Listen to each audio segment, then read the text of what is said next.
lifestyle. Sports cards and we live now. Jeremy Lee in the building and every guest that you ever needed. Sports cards after hours keep the hobby heated. Updates, hobby talk like you never seen it. Sports cards live and none could ever beat it. Sports cards is a lifestyle. Sports cards and we live now. Welcome to another episode of Sports Cards Live with your host, Jeremy Lee. All right, everybody, welcome. Here we go again. It is episode number 285 of Sports Cards Live. It is Saturday night, October the 11th, 2025. My name is Jeremy Lee. A couple quick announcements before we get going. Tomorrow night here on the channel, Fanatics Weekly Auction Ending Watch Party is back, and I went through that thing today. There's a ton of amazing cards. Deep down, too. If you sort by highest price, I went deep on baseball, basketball, football, and hockey. There's some good stuff there. We'll see what happens tomorrow night. If you are thinking about adding a grail to your collection, check out Fund Your Cards, the hobby's top consolidator. They'll help you finance your high-end purchases using your own cards. Visit fundyourcards.com and explore their proprietary client platform. And guys, Mint Inc. is leading the hobby experience in Canada. Visit their Toronto store in Vaughan or shop online at mintinc.ca with worldwide shipping. They offer live stream shopping, auctions, breaks, grading, and more. And for sharp, real-time sports data, check out Rolling Insights. Their data feeds power major platforms and give fantasy players and businesses a real edge. No more messy spreadsheets. Visit rolling-insights.com. GP Sports Cards is your go-to for hockey breaks every Wednesday and Friday here on YouTube. Visit gpsportscards.com for breaks and product drops. And Chronosio is now offering flexible pricing, so you only pay for what you need. Try the new pricing slider or save with their annual plan. Pay for 10 months, get 12. Start managing your collection smarter at home.chronosio.com. If you'd like to sell your cards on eBay, but would like the pros to handle it for you, reach out to me on Instagram or email me, jeremy@slabsharks.com. I'd be happy to help you get your cards up on eBay with Slab Sharks. And guys, Card Ladder, we have an affiliate link down in the item in the video description.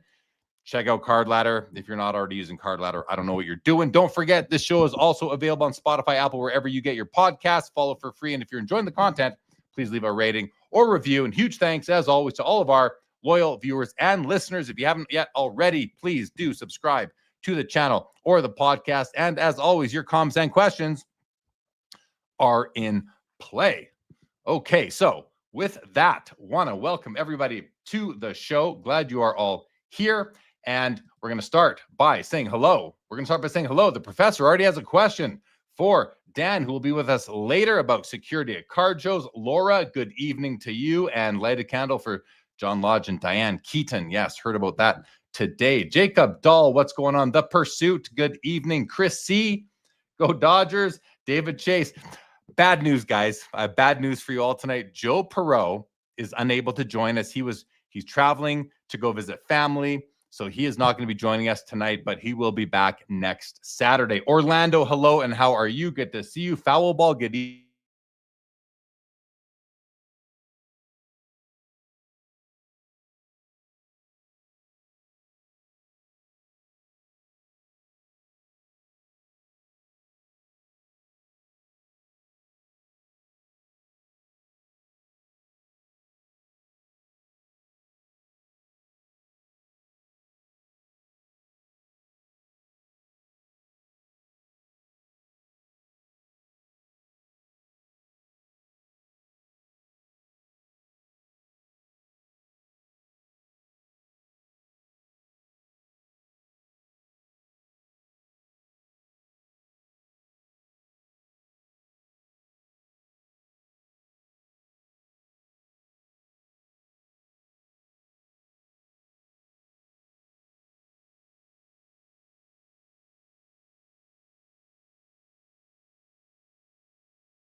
You hear me? Okay. I see that foul ball. I don't know what's going on here.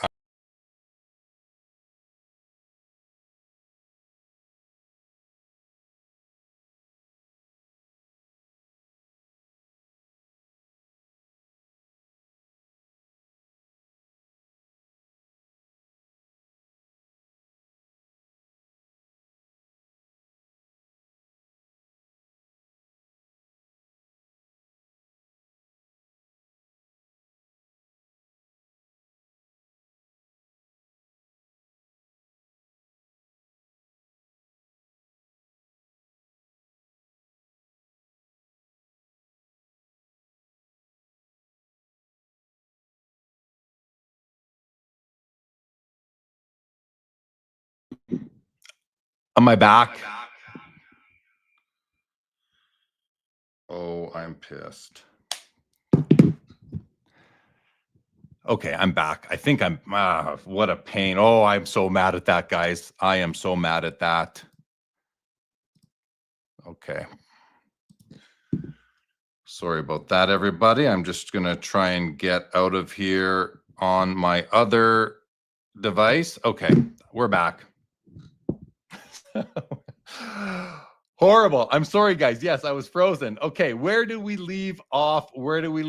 I picked Zachary Bolduc up in my hockey pool. Brett, Orlando could host. Dan, what is going on? Welcome to the show. Yeah, say it is so. Oh, tell me how frustrated you guys think I was just there. All right, well, we're back now. Hopefully we are good. I'm glad. Okay, thank you for the information, guys. Boozle's always got the headlines.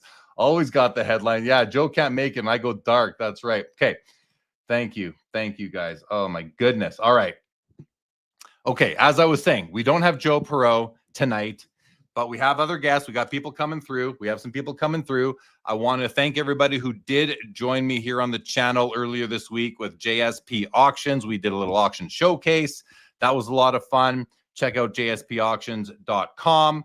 And also Rabbit Hole Auction. These are some smaller auction companies that are really looking to serve that low to mid end sort of market, which I don't think we see a lot of that on the more traditional auction houses. So I'm excited for these companies, and I hope that they are well received and that you guys support them. Rabbit Hole Auctions will be doing an auction showcase with them and their founder, Justin Hirsch, on the 15th here on the channel. And lastly, I hope you guys enjoyed the first episode I did with Sam Genova on Thursday. We're calling it Booth Mates. Sam and I have been booth mates at the card show in Toronto, the expo, for 5 years now, really since the post-pandemic shows. And we did a show kind of breaking down, debriefing, revisiting the Saskatchewan sports card and collector experience that I was at. Had a great time there, guys.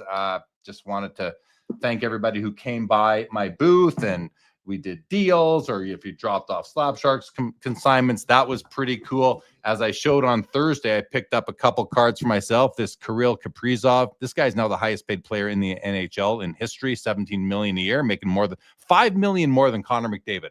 Connor McDavid takes a hometown discount to try and win, and this guy holds out. They offer him 15, he passes, he holds out. Well, then doesn't hold out, he rejects, and they come back and pay him 17 million. I got the card because my buddies at the Gong Show are big fans of him and of the Wild. And for my buddy Turner, you know him from the chat as Lantern, fixed me up with 3 beautiful Crosby cards at the Saskatchewan Card Show. So thank you to Turner. I'm very happy to have these. He heard me say I wanted this card on an episode because I had the McDavid and the Ovechkin already. This is the Fleer Ultra team. These are tough to find, so I'm happy to grab that. And of course, the cachets from Metal Universe, the gold. The gold here is actually out of 50. I think it's beautiful. And then this is called the Platinum Blue. It's out of 15. It's nice. It's rarer. Like it's out of 15, where the gold's out of 50. But I prefer the gold still. I think the gold is prettier. Yep. Linda's first, knows what I'm talking about. Ultra team. There you go. Jake Dahl's been trying to get back into hockey collecting. Vintage card. Are there too many auction houses? It's a full-time job. I mean, are there too many? It's business. You know, it's when there's a hot market, businesses are going to sprout up. So are there too many? I'm going to say no. There's not too many, because you know what? Attrition will take care of that. So I'm not really, but yes, it is hard to keep up with them. However, to vintage card collectors' question here, Leighton Sheldon, who will be joining us later, is creating an auction tracking website. I think they're in beta. We'll get him to tell us more about it a little bit later when he joins us here on the channel. So that's exciting. Robert Scott, hello to you. One in each hand. That's right. And the Blue Jays take out the Yankees. How about that, everybody? You know, nice to see for the Canadian baseball fans. I'm a bandwagoner. I'll be honest with you guys. I'm going to jump on the Blue Jays bandwagon. I don't watch it during the year, but the season, but I'll start watching it now that they're in the playoffs and seem to be making some noise there. Also, if you're coming to this, okay, the Saskatchewan show, which we're calling the Schwan show, was last weekend in Saskatoon, Saskatchewan. The Schwan show. Not 2 weeks, a month from now is the Toronto Expo. Back in Toronto for the Expo. Cannot wait. And if you are going to be there, I want to let everybody know that on the Thursday night, which is the first day of the show, it ends at 8.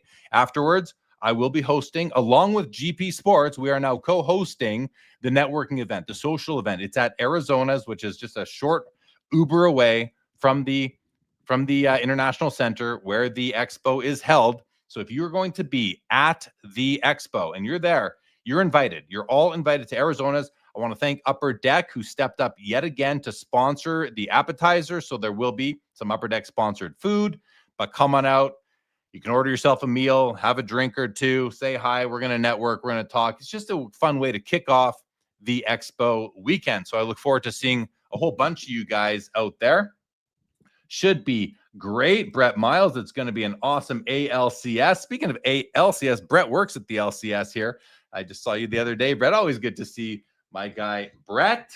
What else can I tell you? We're going to, okay, now that we worked out the internet issues, I just need to get myself a bit organized. Zach Tarhini, who's in the back room, is going to be joining us here in just a couple minutes. And this is a guy who I didn't know him, but he knew me. He's been a watcher of the show or a listener of the podcast. We'll let him tell that when he comes on. But he reached out to me and said, hey, here's something you might want to talk about. And I said, why don't you come talk about it so that I'm not telling your story? He said, hey, why don't we do that? So I met with him the other day.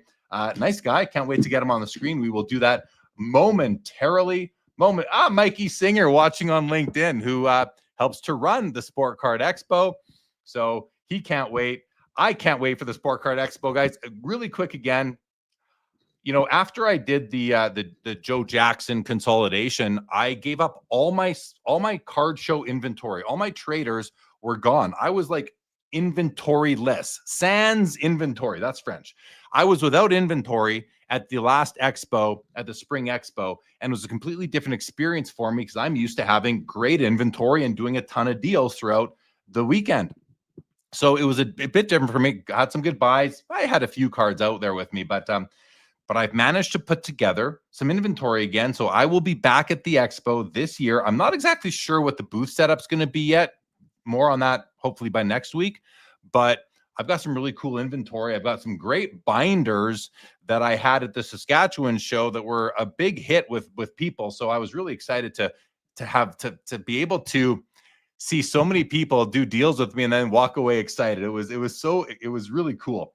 And so I'm excited to bring that excitement to the Toronto show this November 5th to 8th or 6th to 9th, whatever it is. It's a Thursday through the Sunday. It's going to be a ton of fun, you guys. So Ben Burrows from Collect is here. What's up, Ben? Welcome to the show. Good to see you. Jacob Dahl, what brand inserts is made too much, Jambalaya or PMG? I'm kind of both now, Jacob. I'm avoiding both, sort of avoiding at least the new ones. Oh, Mikey Singer says it's November 6th to 9th is the Toronto Expo. And Mikey has another show going on. Mike, you want to let the chat know what that is, and I'll share. He's got a gaming show happening in Toronto too. Mikey's just all over these things. All right. Okay. Why don't we go ahead and bring on our first guest of the night, Zach Tarhini. Zach, give me a thumbs up if you're ready to go. Zach, welcome to Sports Cards Live. Zach, how are you? I'm good. How are you, Jeremy? I'm good, thank you. I'm good. It's your first time on the show, but we had a little chat the other day, and I'm happy to have you on. I'm glad you reached out. You had an experience that I think the hobby needs to hear about. Collectors need to hear about, and I want to hear that story. It's something that went wrong on PayPal. That explains the thumbnail for this week's episode, everybody. But before we get there, let's get to know Zach just a little bit. You as a collector, what do you collect? How long have you been in the hobby? Let people get to know you a little bit, Zach. Yeah, like most of you, collected as a kid growing up.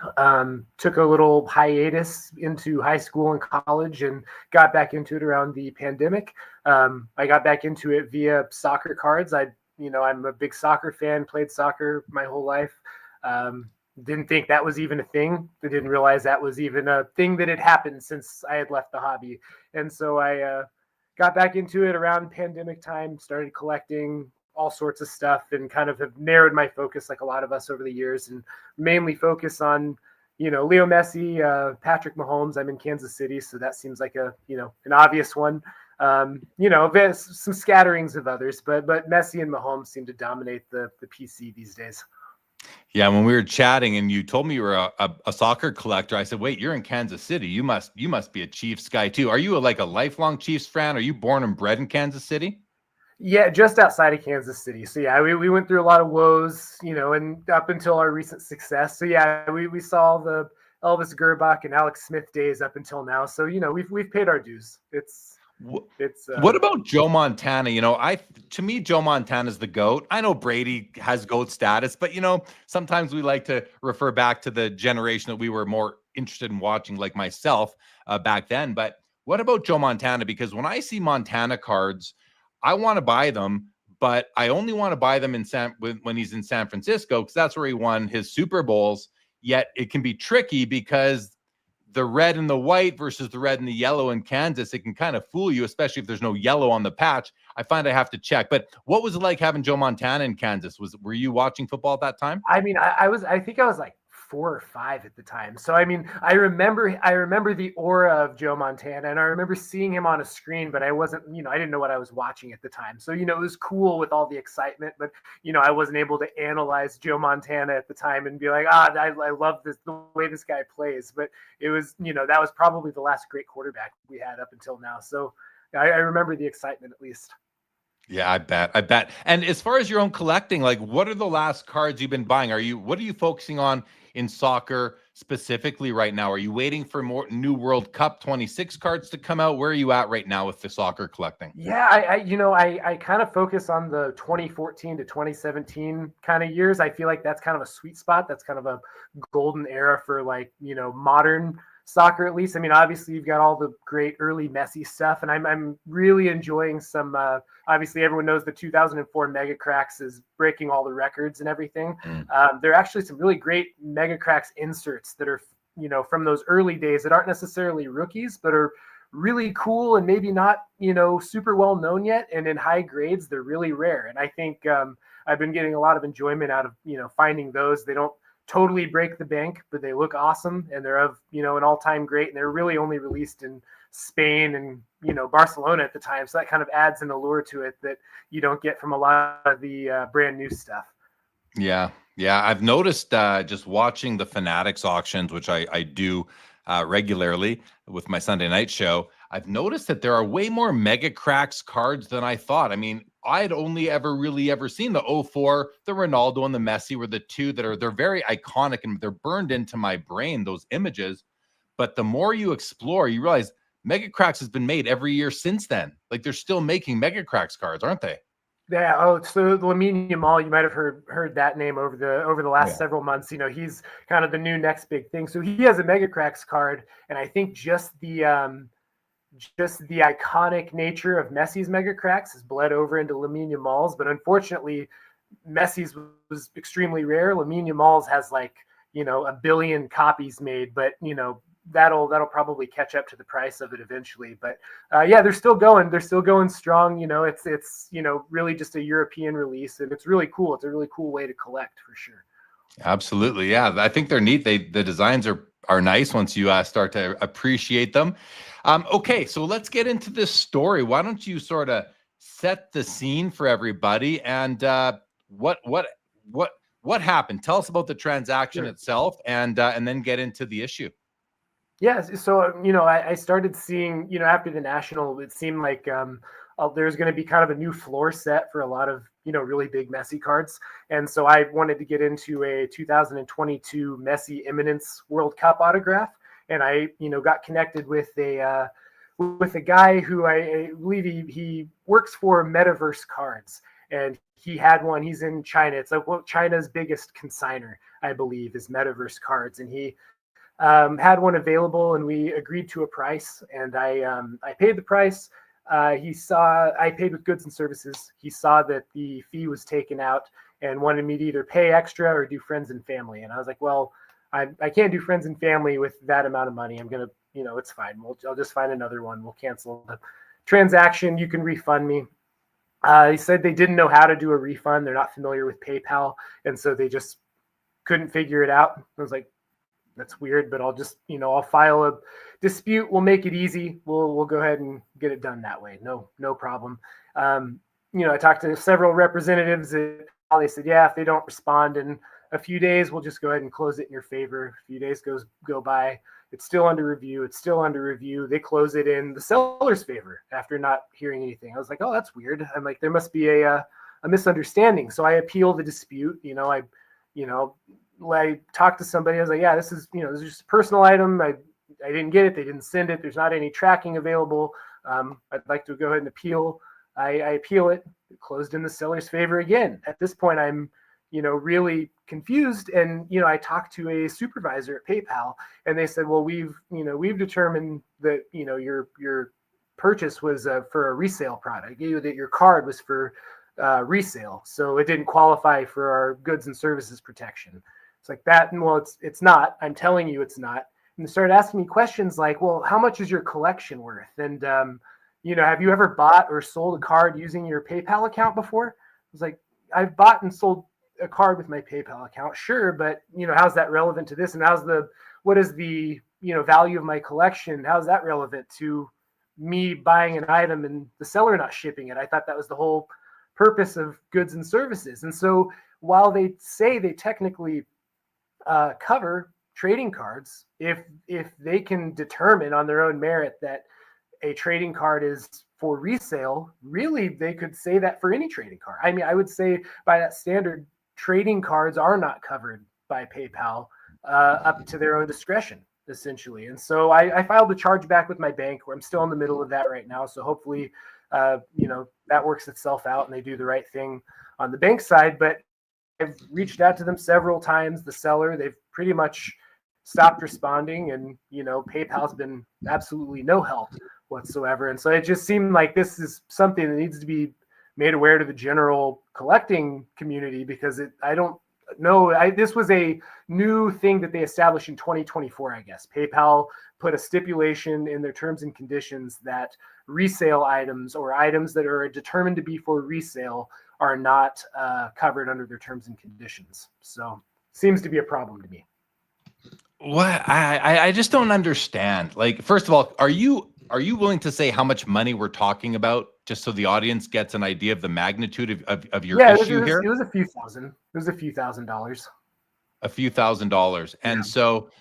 so you did a deal with the guy. How did you find this guy on Instagram? Yeah, I think it was through Instagram. I believe we followed each other through Instagram. So you made a deal in your Instagram DMs. You send him the money, but you send a goods and services to protect yourself, which is the prudent move. He says no, he doesn't want to pay the 3% or whatever.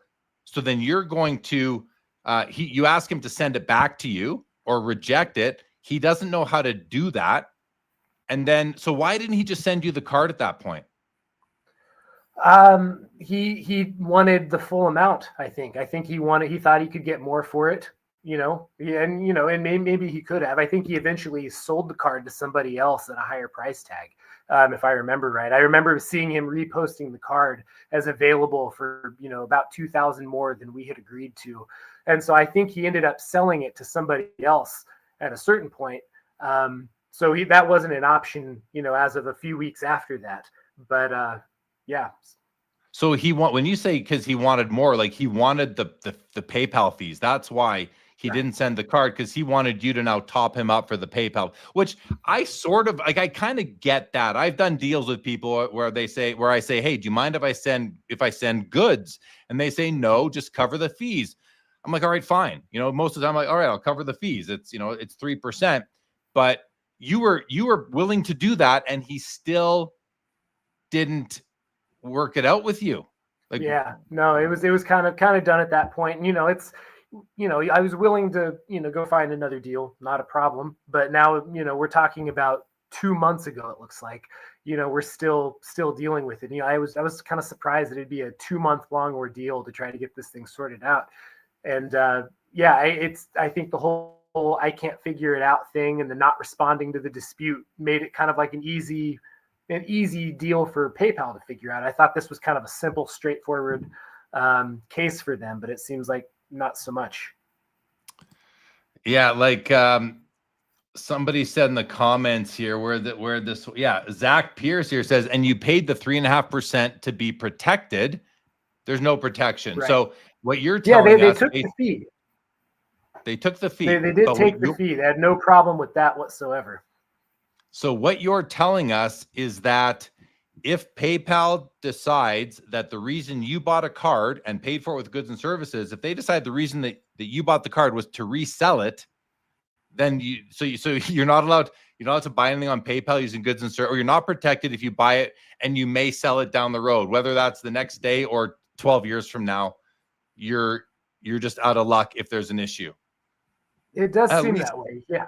Yeah, it seems like that is their standard. I think it's a really difficult position to take whenever you deem yourself able to determine the intention that somebody is purchasing a card for, which in this instance, it was intended as a personal collection card. I wasn't intending to flip it or anything. That's not to say in 3 or 4 years I wouldn't have changed my mind and potentially it or something. But for now, the intention was that I was planning to keep the item. So, it's hard for them to determine that intention based on any factor that's visible to them, I would say. And then they asked you what your collection is worth. I mean, how is that not offside? Like, what business is that of theirs? That, that's like asking you to see your pay stub or something like that. Like, that's your bank. Show them your overall bank account, your net worth. That's so strange to me. And whether or not you'd ever bought or sold a card using PayPal again. So basically what they're saying is we can maybe buy a card once using PayPal. Otherwise, we're putting ourselves at risk. Right. Or if you've ever sold one, then everything you buy is for resale, apparently. So strange. I feel so vulnerable right now when it comes to PayPal because I use it all the time. And I also often wonder now, what other options do we have? If not PayPal, up here in Canada, we don't have Zelle or Cash App. We have something different, so we don't have that option anyway. But what are we left with if you're not protected by PayPal?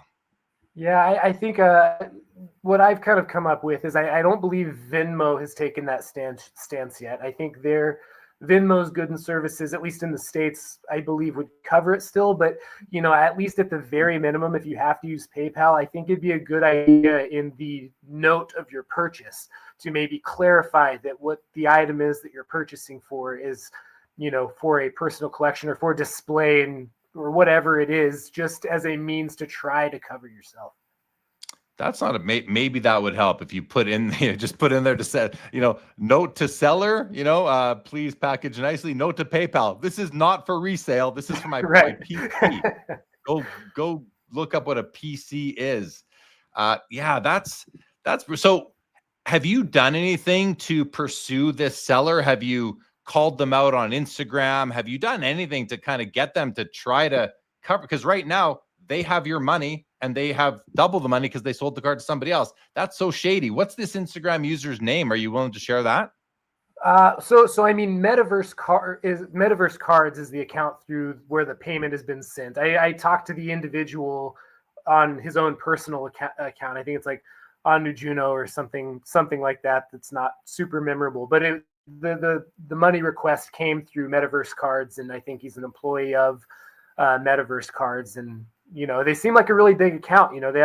Seem like they have a pretty big customer base, and they're one of the biggest consigners through eBay in China. So I mean, it seems like they'd want to get this sorted out, but there's been no effort made. I've requested to have them at least call PayPal to, if you can't figure out the refund, call them and tell them you'd like to issue a refund or whatever it is, to at least lift a finger to try to sort this out. Seems like I send a message every week or so trying to see if there's an update or if they've been able to contact PayPal, and absolutely nothing. So yeah, I think it's difficult when you get a seller like that, and they're obviously going to be rewarded for their lack of effort or movement, and they sold their card for more money, and they can move on and go about their business, not their problem. And now, how do you feel moving forward? Like, this is the kind of thing that could have an impact on the sports card market if people are going to be hesitant to use PayPal, and that's what they use. I mean, I don't know what percentage of online deals use PayPal, but I have to think it's a pretty heavy piece of the pie.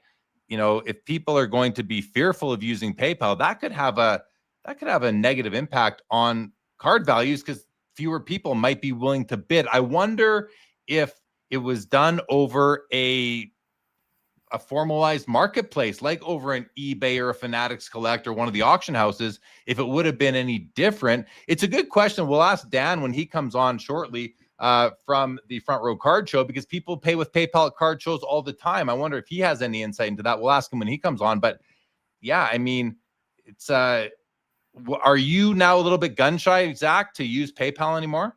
Yeah, I think you were spot on. I think if it were through a marketplace like an eBay where you have an extra layer of coverage, I'd feel a lot more okay doing that, because you have another layer of help. But I am a little hesitant on bigger purchases now. I mean, smaller stuff I'm not overly concerned with, but I think for another big purchase, I'd be really careful buying through an individual, especially. If anything even happened to it in the mail, if something gets lost in the mail, and even if it's acting in good faith, you don't necessarily want to leave it to that chance anymore. And, you don't want to have to file a bank chargeback 2 months later to make things right. So yeah, I don't know. It makes me a lot more motivated to do deals at shows and through marketplaces like eBay than it does buying through individuals, which I've done with no problem for the last 4 or 5 years. Yeah, I'm just kind of in my mind, I'm thinking like, you did a deal with somebody on Instagram who you didn't know. And I also think that a lot of the times we are doing deals privately, whether it's in a Facebook group or a message board community or Instagram, Twitter, whatever it is. Usually the people you're dealing with have a visible reputation. They have a certain amount of followers. You have other people are maybe following them. You can go ahead and ask for vouchers and this sort of thing. What made you feel comfortable to send this guy this is a silly question. What made you feel comfortable to send this guy multiple thousands of dollars without having done any due diligence on its reputation, which I'm assuming you didn't do, but maybe you did. So set me straight. I mean, I think because it was a goods and services transaction, I felt protected. So I think that in itself, I felt like it was probably fine. But then the account itself that it was through seemed like it had a pretty good following and a pretty good record. I think they had an eBay store as well that had, a really good feedback rating. And so it seemed established. There was nothing, it didn't seem shady at all. There was nothing that, sparked any red flags. I got pictures of the card, so I knew the card was there and it existed at least. So, I didn't feel good about a friends and family transaction, but I felt good having the layer of a goods and service transaction that I'd be able to make that purchase, which obviously in hindsight, you don't necessarily want to do that. It's crazy how misled we all are in this. It's almost a brainwash thinking that we're covered by PayPal goods and services when apparently we are not. Let's go to the chat now, Zach, and see what people are saying there. Brett Miles, am I missing something? How does one of the biggest consigners in China not know how to issue a PayPal refund? Oh my goodness. Zach Pierce says, don't trust PayPal at all. They can label anything for resale. There's nothing stopping them. The for resale thing never made sense. Tampa Home says, even if it is for resale, who cares? Why does that even matter? and make it not covered. Simon466 from the YouTube channel by the same name says Metaverse is a super sketchy seller consigner from China. Many shill-bidded auctions. All right, so there's more. Chris C says, yeah, that's shady. PayPal needs to fix it. Skeppy says goods and services have policies that with the proper knowledge can be manipulated. Goods and services offer little to no protection. And then Zach Pierce says PayPal made that rule because they didn't want to cover wholesale deals. Items made, inventory made for resale is what he's getting at there. That makes sense. LGC says PayPal is also stealing affiliate fees through their Honey app. I'm not familiar with the Honey app, but thanks for that, LGC. Simon goes on to say, I also remember hearing cards not being covered by goods and services by another well-known card dealer for a deal they made and got similarly screwed. Yeah, that's bad. Skeppy says PayPal is not there to protect you. You have to protect yourself with any purchases, regardless of PayPal or any other payment services. Well, I feel like I'm learning something right here, and that's why I wanted to bring you on, Zach. You reached out. Let me ask you this. I'm just curious. When you reached out to me, what did you kind of hope I was going to do? Just talk about it with the audience, or what were you thinking? Yeah. I thought maybe you'd pull a guest and bring it up as just a general issue and see if anyone had any similar experiences or know that was even a policy that existed. Obviously happy to come on and spread the word and have the discussion about it. Just see what the community thinks of it. But I was hoping it would just come up as a general talking point, and if at the very least educate the audience a little bit on a possible loophole in the goods and service protection. Yeah. All right. Well, we went further. We brought you on to talk about it yourself. Skeppy says the protection you can take for yourself should not be talked about in this format because it will give the bad people a lot more knowledge we shouldn't give them. Isn't that the truth, right? It's like anytime you find say a counterfeit card and you go show the public, or anyone educates anybody else, the public especially, on how to detect a counterfeit card, all you're doing is showing the counterfeiters what they need to fix for the next round. So that it's like the chicken or the egg with that one, Skeppy. I hear what Skeppy's saying. It's tough, but in the same way, I feel like we need to let people know what we're up against here. Orlando says it's a terrible situation. I agree. Mookie says PayPal needs a sworn affidavit that you're a true collector. Ridiculous. Yes. Chris C says even eBay doesn't ask what your intention is when buying. Tampa is the seller. Sorry, if the seller isn't a scammer, why doesn't he just send you the funds? Like it sounds to me like this Metaverse is super shady. Like right. I would not be doing business with Metaverse at all, because they're the ones who you have the claim with. Is that correct? Yeah. It was their account that I had the dispute and the claim with, and they don't seem to respond to it or have any intention of doing anything about it. So unbelievable. Like, I don't know. There's a big show going on in Macau right now, and I wonder if Metaverse is set up there, and people need to know that these guys are ripping off people from across the globe. It's wow, that's just terrible. Latrell Spreewell said if seller doesn't know how to refund you on PayPal, why can't he write you a check or send you a wire? Because they're scammers. They're scammers. That's why they scammed you.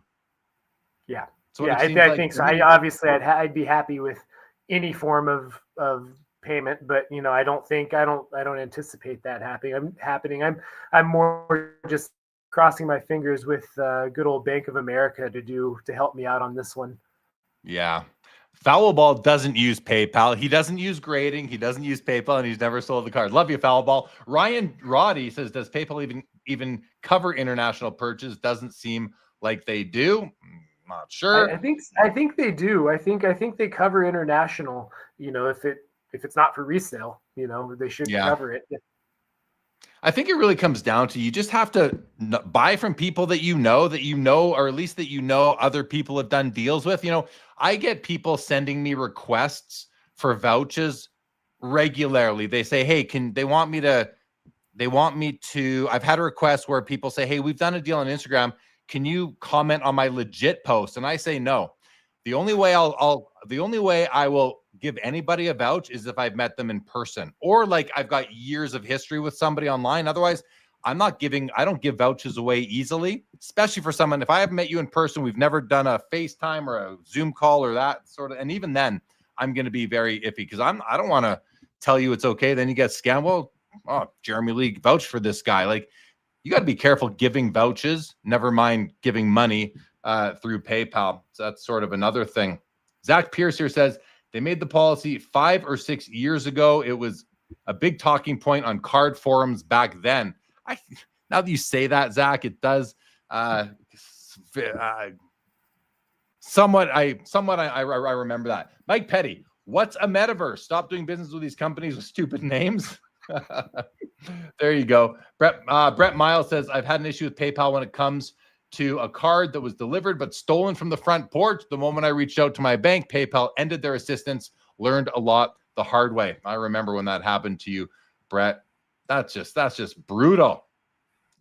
Turner needs a vouch. I will vouch for, Turner. We've done deals in person several times. You get a vouch from me. The firm says it's not a coincidence. It shows in Macau, everybody in the hobby, and get this money back. Yeah, I mean, people should. Yeah.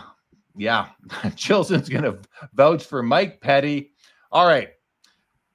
Okay, what is Lucky K? It's very easy to file a complaint with the Attorney General online. Usually they will respond to the AG and may reimburse you. Just make it go away. So there's some advice for you, maybe from Lucky K. Zach, that's for you right there. World Wrestling, is PayPal even a thing?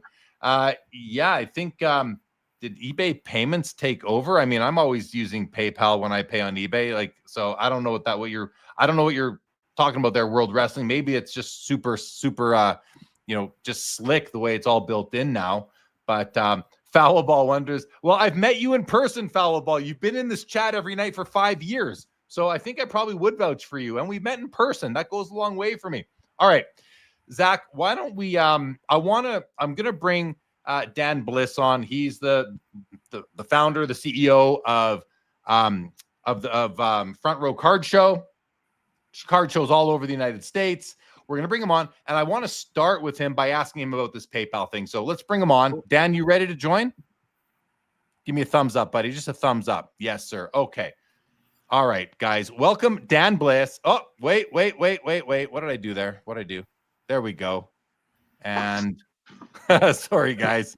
Let me try again. Okay. I don't know what's going on with my StreamYard right now. Dan, how are you? I'm good. Welcome to the show. You've been in the back listening. You've heard what we've been talking about. Zach got taken advantage of by Metaverse and some sort of Asian consignment company, I guess. And I just mentioned that, people often go to card shows and they pay with PayPal. And if you're paying with goods, well, you're going to get the card in hand. So you don't have, I guess it doesn't really apply because you're taking the card away with you. So that was a silly comment I made. But with that said, Dan, what do you know about this? Can you shed any light on this at all, or am I just kind of throwing you to the fire here? If I am, I apologize. I would recommend friends and family at a show because you're physically getting the item, and you also don't want the other person to appeal it like they never got it because there's no evidence of it being shipped. So you're actually better off doing friends and family at a show and then avoiding the fees. No, this is surprising, Zach. I appreciate you sharing that because I thought that was the purpose of doing goods and services. Was it allows you to do deals with a stranger without even any vouching or whatsoever. And if the person can't show proof of them sending the card to you, I thought you were covered by PayPal. So that's disappointing and surprising.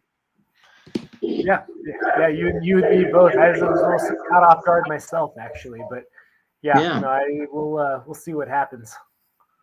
Yeah, that's it's just pretty crappy, Zach. I'm sorry that happened, and I hope that you are made whole, at least to the bank. And listen, I recommend if you're willing to, put a post out on your Instagram, tell the story. Like, this needs to be called out, I feel.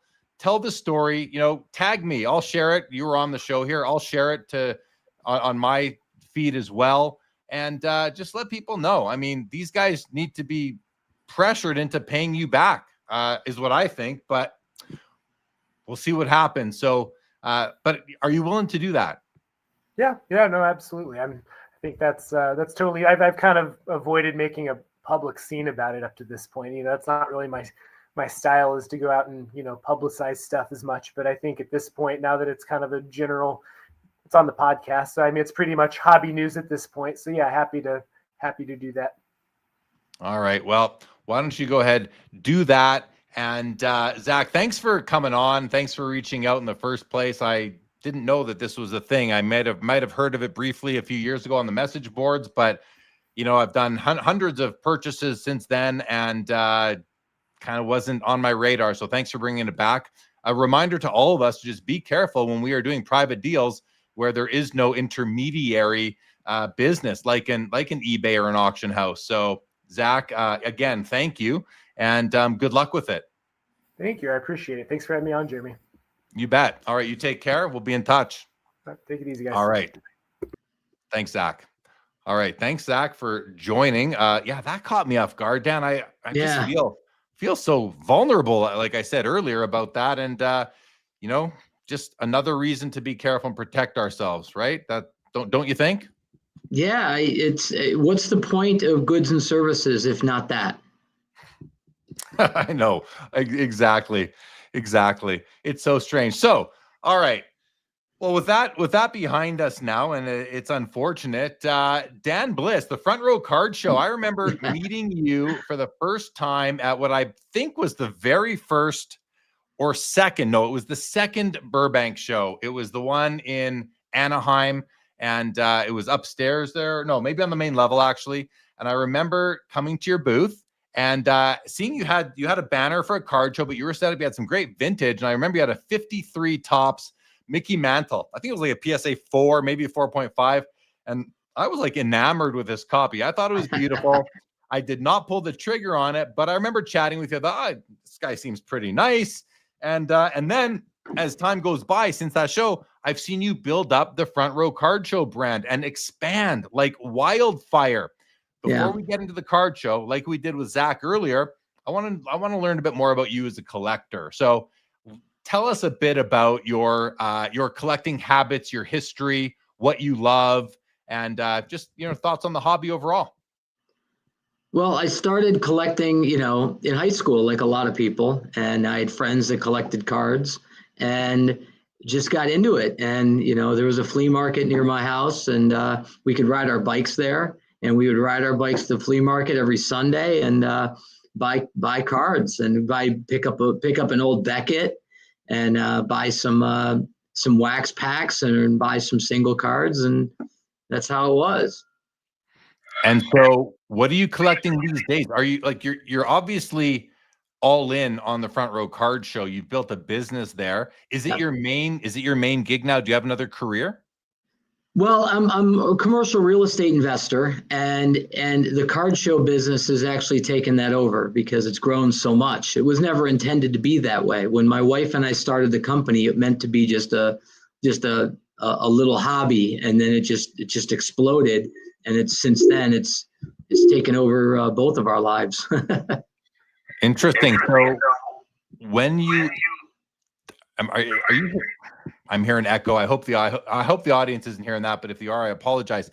When you started, what was the initial mission then? Was it just to have one show in one city? How did it all start? I wanted to go to a show in Vegas, and I couldn't find good shows in Vegas, so I created my own, and that's how it started. And how did it go to the next city? Well, we started growing in Vegas, and it was doing really well. And then vendors were asking us, hey, you got to do something in SoCal. So the first city we expanded to outside of Vegas was Pasadena. And where did you go from there? Well, then we expanded to Phoenix, and now we're also we're in Portland, we're in Seattle, we're in San Diego, and starting in March, we're going to be in Atlanta. So how many cities is that all together? 7. 7 cities with shows. And any plans to grow any more from there? Yes. Any hints, or are you keeping that well, we don't like to cry wolf, until dates are confirmed. We're not, we're trying to serve an audience. So if it's a city that's underserved, that's the most likely place we'll go, a place where maybe there aren't strong shows, and where we can serve both the vendors as well as collectors. Is there a cap on how many cities you can serve? Like, you're at 7 right now. What do you want to get to? Do you have a goal, or is it, again, you want to serve underserved areas? Is that kind of where it's at? And if you're underserved, we may come in. Is that kind of like, is there any limit to what you can handle?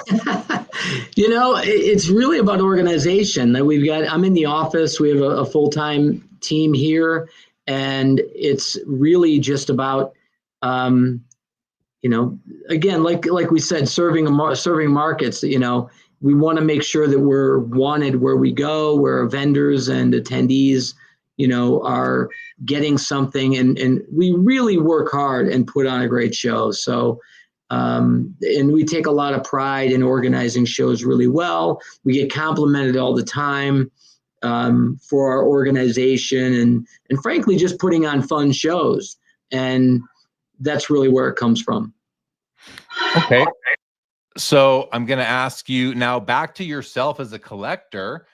What do you collect when you're at the shows that you are running or promoting? Are you shopping? Are you buying off of the fellow vendors? Are you still adding cards to your collection these days on a regular basis? What are you collecting for yourself? Because I have a feeling you're a collector.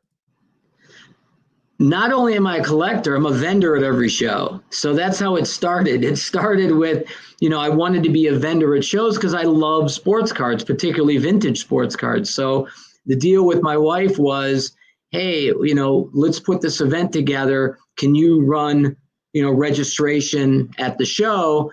And she said yes. Little did she know that this is going to become like this big, this big business. And now, Angela is a partner full time. She's manages all of our shows. She works full time in the office too. I mean, we're, building a business here, and so we never meant it to do this, but it literally has taken on a life of its own, and so we're just following the lead.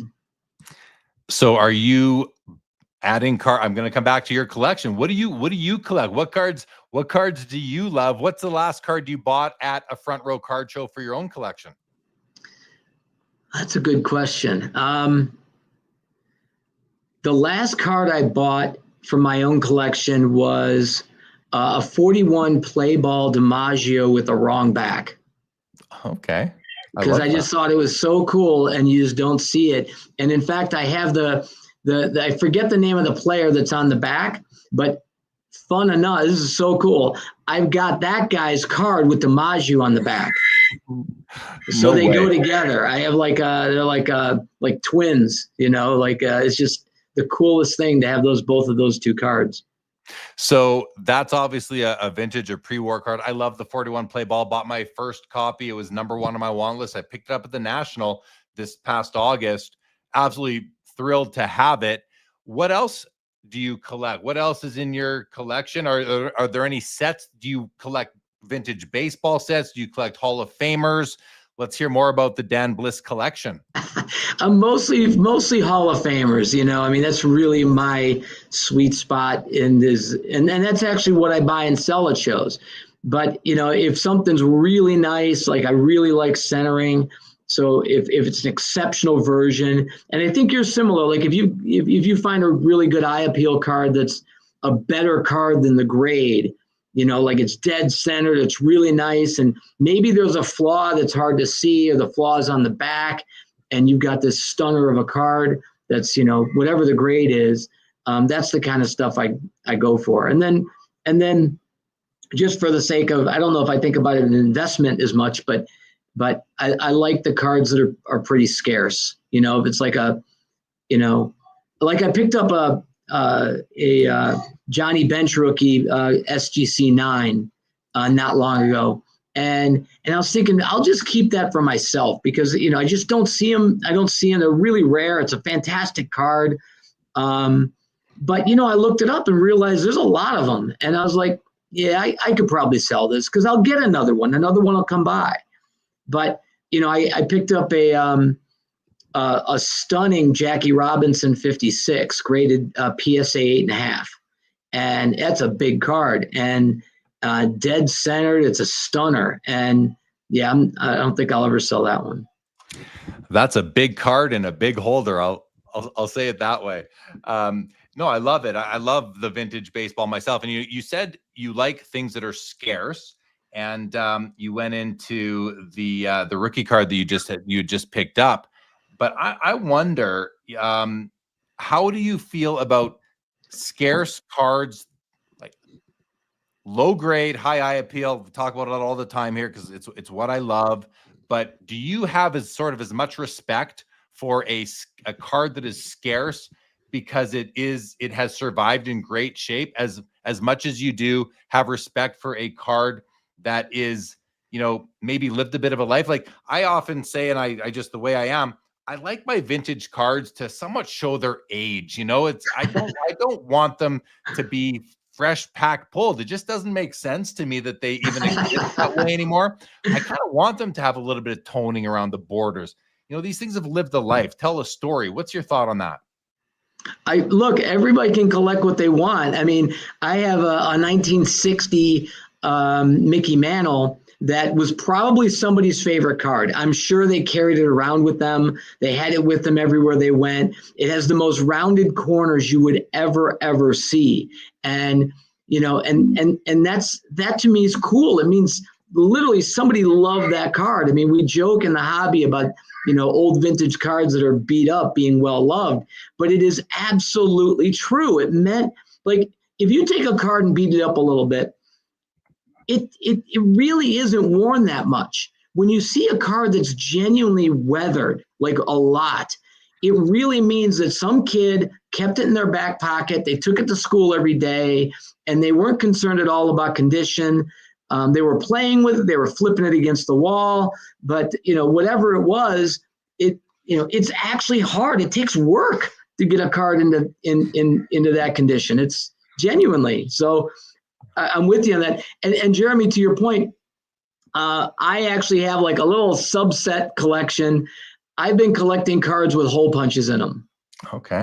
And it kind of started, there was a guy, an older gentleman brought me some cards at a show.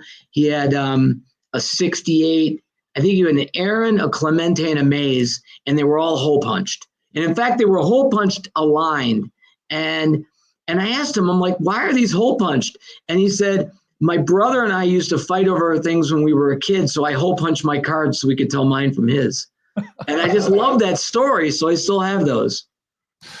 I love that. You mentioned the card could be really worn because some kid took it in his backpack to school every day.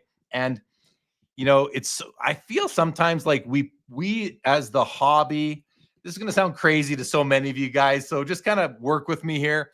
But I feel like we as the hobby, we put so much value into things that have not been maybe as appreciated by people in the organic way that they were meant to. And we put more value into these things that have been kept so pristine right out of the pack. I mean, nowadays, of course, there's no wear. No one takes a modern card and plays with it. And if they do, it's because it's not worth anything or ever going to be anyway, so they don't care. And that's a whole other thing. But, I feel like a card that survived a kid's backpack, survived playing all the games with them outside, throwing them against the wall, putting them in their bike spokes. A card like that, to me, has a story that a pristine card just doesn't have and could never tell. And we don't give any value. The hobby puts no value into the fact that that card actually survived a somewhat challenging existence, whereby the other card that was put into an album right away and survived it was likely appreciated as well, but it didn't have the same challenges. It's not weathered and worn, and it's just not as tough to me. I don't know. Like, is it a little crazy to think that way? Like, I mean, conditions, everything people always say, but what about the stories? What about the history, Dan? I'm totally with you. And I just pulled something out of my wallet that I want to show you, that I show some people. Okay. Let's see. I love it. I keep that in my wallet. This is literally a Nolan Ryan torn in half that I keep in my wallet. And it's actually a penny sleeve, but it's been in my wallet for 30 years that it feels like it's laminated. because it's just been in my wallet for all those years. But again, it's like that. It's like, I don't know why that happened. I got it like that, right? Why was it torn in half? And part of me thinks maybe somebody, they're like, hey, okay, I'll take Jerry Koosman and you take Nolan Ryan, and two buddies split it. Or maybe they sorted their players by team. And when Nolan got traded to the Angels, you tear Nolan off and put him with the Angels. I mean, you don't know what the answer is, but it's probably something along those lines, and you never know. And you also know, I'm sure, that a lot of cards have writing on them. Some kid writes his name Billy on the back of a card, and it's, no thought whatsoever that this would have value someday. I was going to say, and some people in the chat have, it's like, what's wrong with Koosman? Why don't you have the Koosman? But then you went on to say, well, you got it that way. So that explains it. I think that's a lot of fun. And you know what? The story behind the card, whatever it may be, is something that we're all wondering now. And if you were to just show a beautiful PSA 9 Nolan Ryan Koosman rookie, yeah, we're going to be impressed that you own a valuable card, but there's nothing impressive. Like, the card itself is what's so I don't know. It's impressive still, I guess. Nice cards are great, I know, but that is so much more interesting than a PSA 9 Nolan Ryan Jerry Koosman rookie, in my opinion. The PSA 9 hasn't lived at all. Right. Yeah, exactly. It's counterintuitive, even what I'm taught and what's going through my mind right now. It's just like, it doesn't, I don't know that there's some, big epiphany here or insight for me, just for me, not for you guys watching and listening, just for me, because I'm sure a lot of you think this guy's crazy. Like, you'd rather have a card that was played with by a kid. And I'm not saying I'd rather have it. I want my cards to look a certain way. I really do. But so I don't want a card that's been crumpled up and flattened, but I do want a card to at least somewhat look like it wasn't. I don't want it to look like it's been bleached. That's for sure. I don't want it to look too pristine around the edges. And that is one of my concerns about cards that look too good, whether they're graded or not. I think several have made their way into slabs. So it does sort of, that is one of the things. But again, I had Jean Beliveau, 1953 Parkhurst. I'm sure you're aware of the card. Dan, one of the greatest Hall of Famers in hockey history. I had a PSA 5 bought it raw, had it graded in 2008, came back a 5, beautiful card, love it. Picked up a 7 a few years later, thinking I'd upgrade my 5. But the 7, it was too nice. It was literally, the borders were too clean, the corners were too sharp. And I'm looking at them like, which one do I keep? And I just, I think the advice I would get from a lot of like experts would be, keep the better one. The better one's always going to be worth more. Keep the better one. What if I don't care if it's worth more? What if I want the card that I like more? Right. That's what's worth it to me. So I sold the 7 and I still have the 5, which was my original one. I've had it for over 20 years and I don't regret it at all selling the 7. So what would you have done in a situation like that? Or I mean, it's tough. Sorry to put you on the spot, but like, would you have had any difficulty selling the 5 to keep the 7? Jeremy, I like your approach. I mean, if it means more to you and, than the 7, then you should have the 5. We all have regrets about things that we've sold, like things that maybe was shot up in value and how much it appreciated, or you're like, oh, I should have held on to that. But similarly, kind of your story, one of my regretful sales, right? The cards I sold that I shouldn't have sold, is actually a 53 Jackie graded a 1. But the front was stunning. It looked like a 7, and it looked like a monster, but it had tape torn the paper on the back. Somebody had taped the back of it, maybe into a notebook or onto the wall, and the paper had peeled. And so it got graded a 1. It was an SGC 1, but it was the most stunning 1 you'd ever seen. And that's one of my biggest regrets of selling. It's not the high value cards. It's actually the 1. I regret selling the 1. I bet you do. Similar story. I think I told this recently, so I'll tell it quickly, but my Mario Lemieux rookie that I bought for 25 cents in 1986 at Abdi Cards in Winnipeg, had it graded in 2008 by PSA, came back in 8. Great. I took it to the expo in Toronto many, many years later, probably sold it there in like 2016 or 17 or 18, somewhere like that. And why? Because I had PSA 9 in my collection. And now I'm like, damn, I'd rather have my original 8 that I bought as a kid in 1986 than some PSA 9 that, might have been an 8 in a prior holder, who knows, and that people, traded till it landed with me. That's my regret, was selling my childhood Mario Lemieux rookie. And like Found Treasure, to what I just said, Found Treasures here says, to play devil's advocate, the PSA may have traveled to 40 countries because it may have been sucked into the flipper's vortex and made it. So I don't know if Found Treasures is saying that somebody took it on a worldwide tour with them as they were country hopping, or if he means that it got bought and sold so many times like I just said. I think it's the latter myself. So interesting. Hey, why don't we do this, Dan? Why don't we go to a few comments that have come in since you joined? Chris C says, okay, this is earlier, but I want to do this one. Chris says, do you think postseason performance should boost a player's card value? Ohtani is awful right now, but Vladdy is on fire. Absolutely, I think postseason performance should boost a player's card value if they're playing well, because that's when so many people wait all year to tune in. They're only watching the postseason, a lot of people, myself included, when it comes to baseball. Chris C., I do think that is the case. What about you, Dan? Do you think the postseason performance should factor into a player's card values? Well, certainly. I mean, there's players that are only known for the postseason. Now, whether or not they ever have a significant value, I don't know. But I mean, I mean, I don't know how much of a market there is for Bucky Dent cards, but funny enough, I mean, Bill Buckner has value. Famously, he was a good player, though. By the way, he actually had like 2,700 hits or something like that. But certainly the playoffs is a big part of what a player should be known for, and and poor playoff performance certainly hurts the player's value. Yeah, and that makes sense. Ohtani might get a pass just because he, might just be going through a cold streak. Sammy Thunder just saw a post on in the vintage baseball cards group that highlighted a guy stealing over $5,000 worth of T205 and 06 cards. Outrageous, blatantly picked up a box and walked off. Let's talk security in a moment, Dan. How you approach it for your card shows. Yitzhak Singer, what's going on? Mike Petty says, Dan is a good egg. Front row is moving on up. The Pasadena Pokemon show has grown.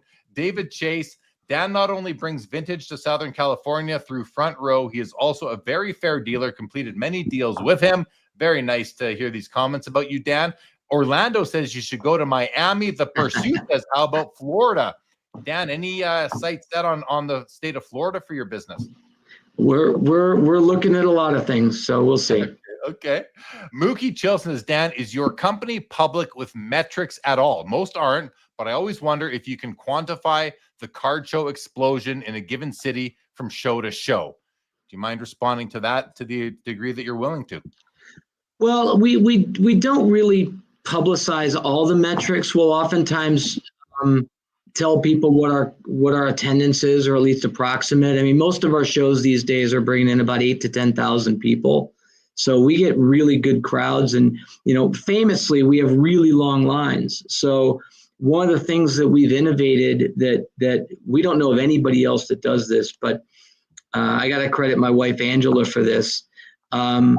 We wristband the people in lines, because we actually have such big crowds and such long lines that we don't want that to discourage people. So we've gotten really good where we wristband the people in line so they get in really quick. So, I think if you look around, and you can see a lot of videos about how long our lines are and how massive our crowds are. So, whether that's actually a numeric value or just by reputation, I think, dealers, collectors, they know that our crowds are big at every show. Can you at all just talk about the growth you've witnessed? I think this might touch on what Mookie's asking, though. Can you touch on the growth that you've witnessed over the past, say, 6, 12, 24 months in the card show world? Well, certainly the hobby's growing. The hobby's growing.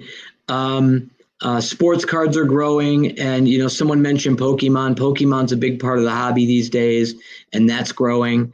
In fact, we actually have to do a lot of work to limit the Pokemon vendors at our shows, because if we don't acknowledge it or address it, then our shows would be 80% Pokemon. And we try to keep our shows 50-50 sports to Pokemon.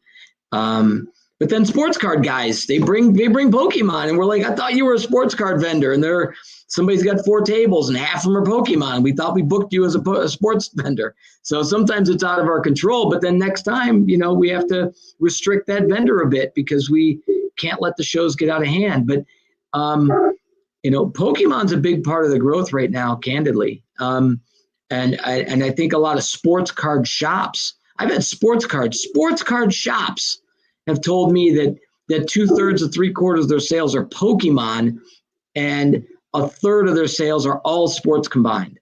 That's pretty crazy for a sports card shop. That's not a trading card shop.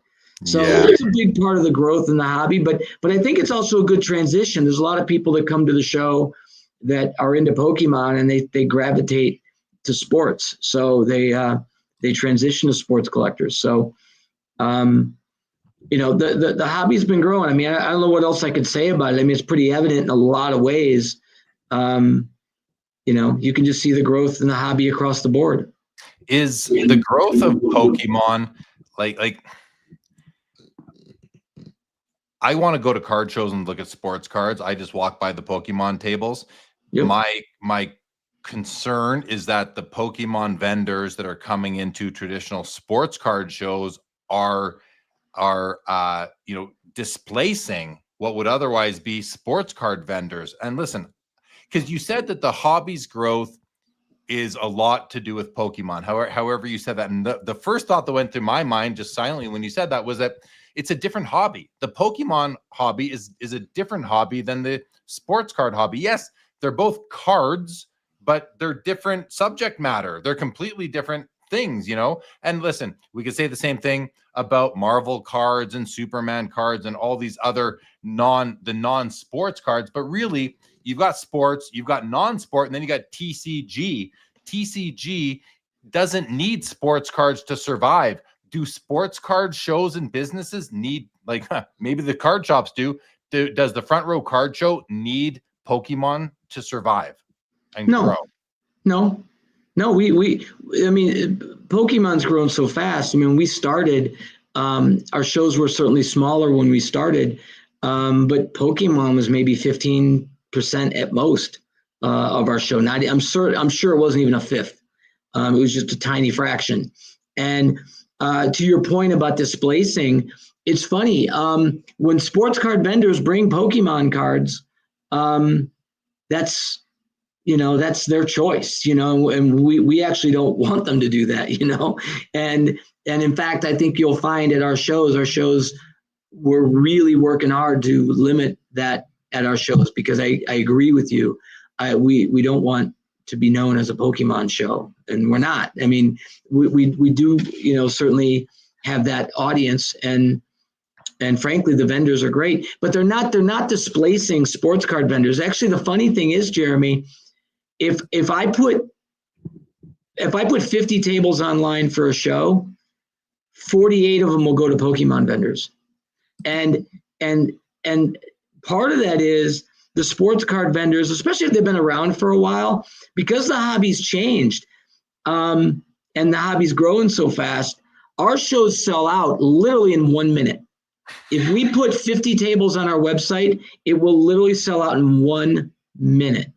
And sports card vendors are used to waiting to 2 weeks before the show, calling the promoter and saying, "Hey, Dan, can you put me down for 2 tables?" And I say, "I sold out 3 months ago. I don't have anything for you." And I think the sports card vendors have been around for a while. Sometimes they just look, they're great. I mean, I'm a sports card guy myself, but they just over time, they drag their feet sometimes. And so we have to fill tables with sports vendors off our wait list to keep the shows balanced. And that's kind of how we do it now. I guess, yeah.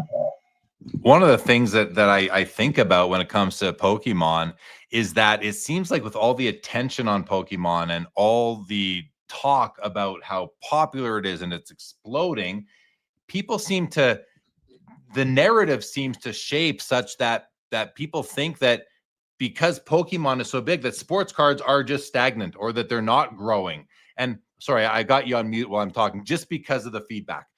So I think, to me, it's an unfortunate situation, but I think sports cards are doing fine. They seem to be doing as good as they've ever done right now, but Pokemon seems to overshadow them. So yeah, speak to that a little bit. Well, sports card vendors are doing great at our shows. I'm a vintage guy, and I keep having the best shows of my life again and again and again. So all I can say is that the sports vendors are doing real well. We get big deals happening at our shows. Roth Cards was just at our Vegas show, and he picked up a card for $110,000 at our Vegas show. Sports Cards is a Kobe card.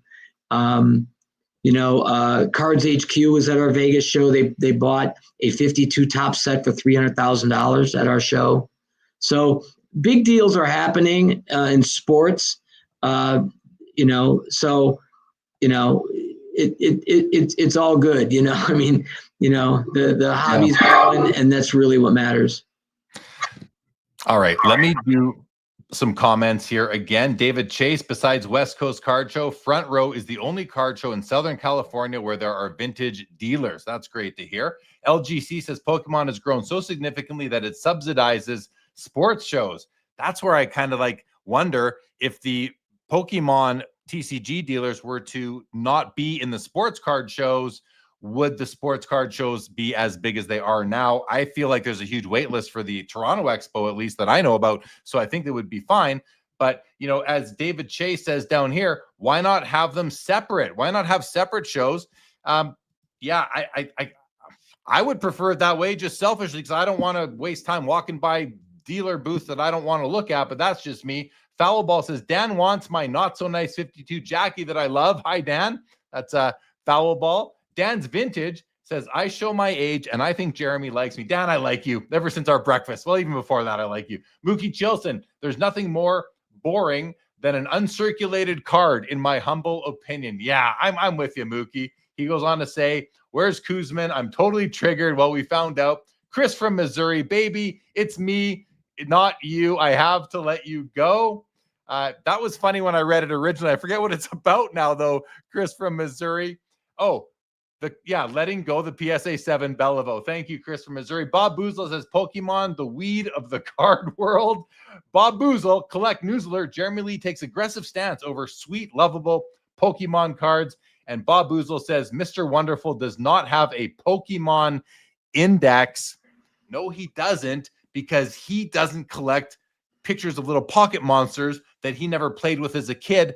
One thing I feel like if I were to start getting into the Pokemon game, Dan, as a vendor at a card show, I would feel like such an imposter because I have no nostalgia, no connection. The only reason I would get into Pokemon would be for the money. That would be it. And I don't go to card shows just for the money. I go to card shows to interact with people that have a common interest that I do, and I do not have a common interest with Pokemon people. So I don't want to go to card shows and talk about Pokemon cards that I could care to, what's about, other than I want to make a profit on them.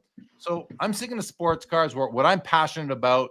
And again, I really don't have a problem with there being Pokemon dealers at card shows. I'm just going to walk right by you. Would I rather you were a sports card vendor? Sure. I'd have more selection to look through, more window shopping, more just enjoyment for me. But listen, the Pokemon dealers that I've met and talked to, they seem pleasant enough. Everybody's, they're having a good time. But to me, it's a different thing. It's a different hobby to me, Dan. Yeah, I totally agree with you. I'd feel like an imposter if I were doing it. It's funny because there are sports guys who complain there's too much Pokemon. And I'm like, you've got some Pokemon right there in your display case. So like, well, you got to. I'm like, why? What do you mean you got to? What bad grammar is that? You don't got to have Pokemon cards, number one. And number two, it's so funny when they complain about it and they got a whole bunch of it. And I say to them, you're part of the problem. Problem might not be a fair thing to do, because Pokemon vendors are great vendors, but for me, it's just about, we like having shows that have a little bit of everything. We like having sports. That's a big part of what we do. We like having Pokemon. We like having non-sports. We got the guys doing the old Disney stuff and the Marvel stuff and the historic stuff. We like people that do autographs and memorabilia, like jerseys and bats and balls. We like having a big mix of stuff. So there's a little bit of something for everybody. And in fact, when we do our layout for our show, we will intentionally spread things out around the show so that you're forced to walk around the show and see everything. And some people don't like it's so funny. People will say they'd rather everything be all in a cluster, but you really don't. I mean, you think that's what you want, but when you go to a show, there's something about it, the serendipity of a show, that makes it fun. It's about the hunt. It's about finding the stuff. If I put a dozen vintage vendors all in one cluster, it would feel great to me, because that's what I like. That's what you like. And I might go walk around and see those dozen vendors. But you know where the discovery is? It's the guy who's got a bunch of modern sports cards, and he's got 3 vintage cards in the corner that it's not really his specialty, but he's willing to sell them.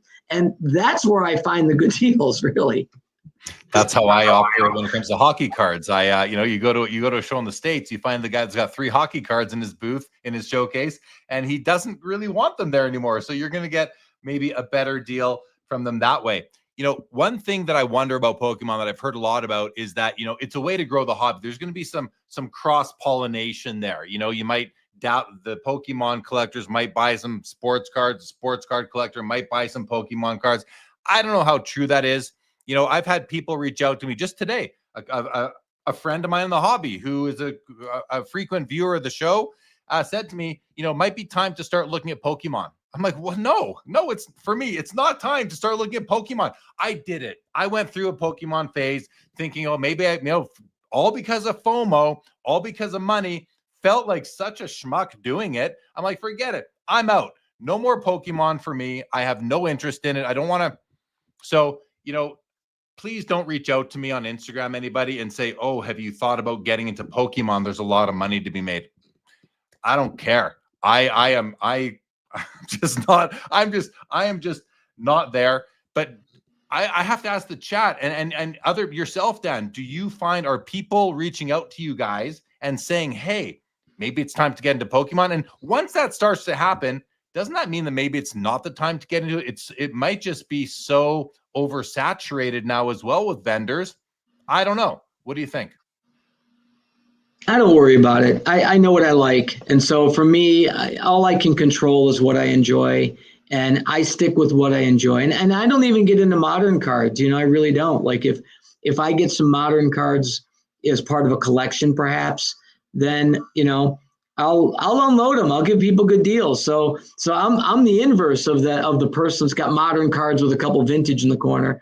I'm the guy, if I got a couple modern cards, I had a really nice Tom Brady card not so long ago. I put a really good price on it and somebody got a good deal. And that's fine, because people come to my table looking for vintage.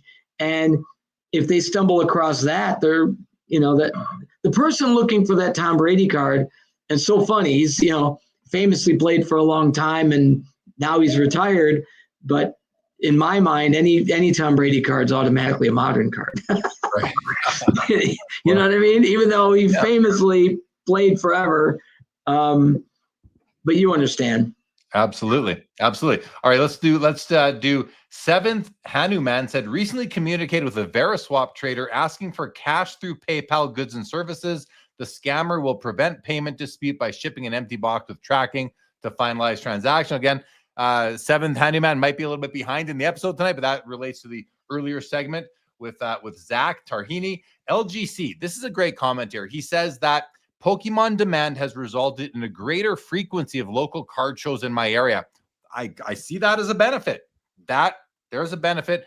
Listen, I'm not saying that it's all bad. I'm not saying it's bad at all. I'm just saying I'd rather look at sports cards. That's all I'm saying about it. And please don't ask me to get involved in dealing Pokemon cards. Stuke says, my grandson likes Pokemon. The only way to get him to a show, I'll buy him a box from time to time.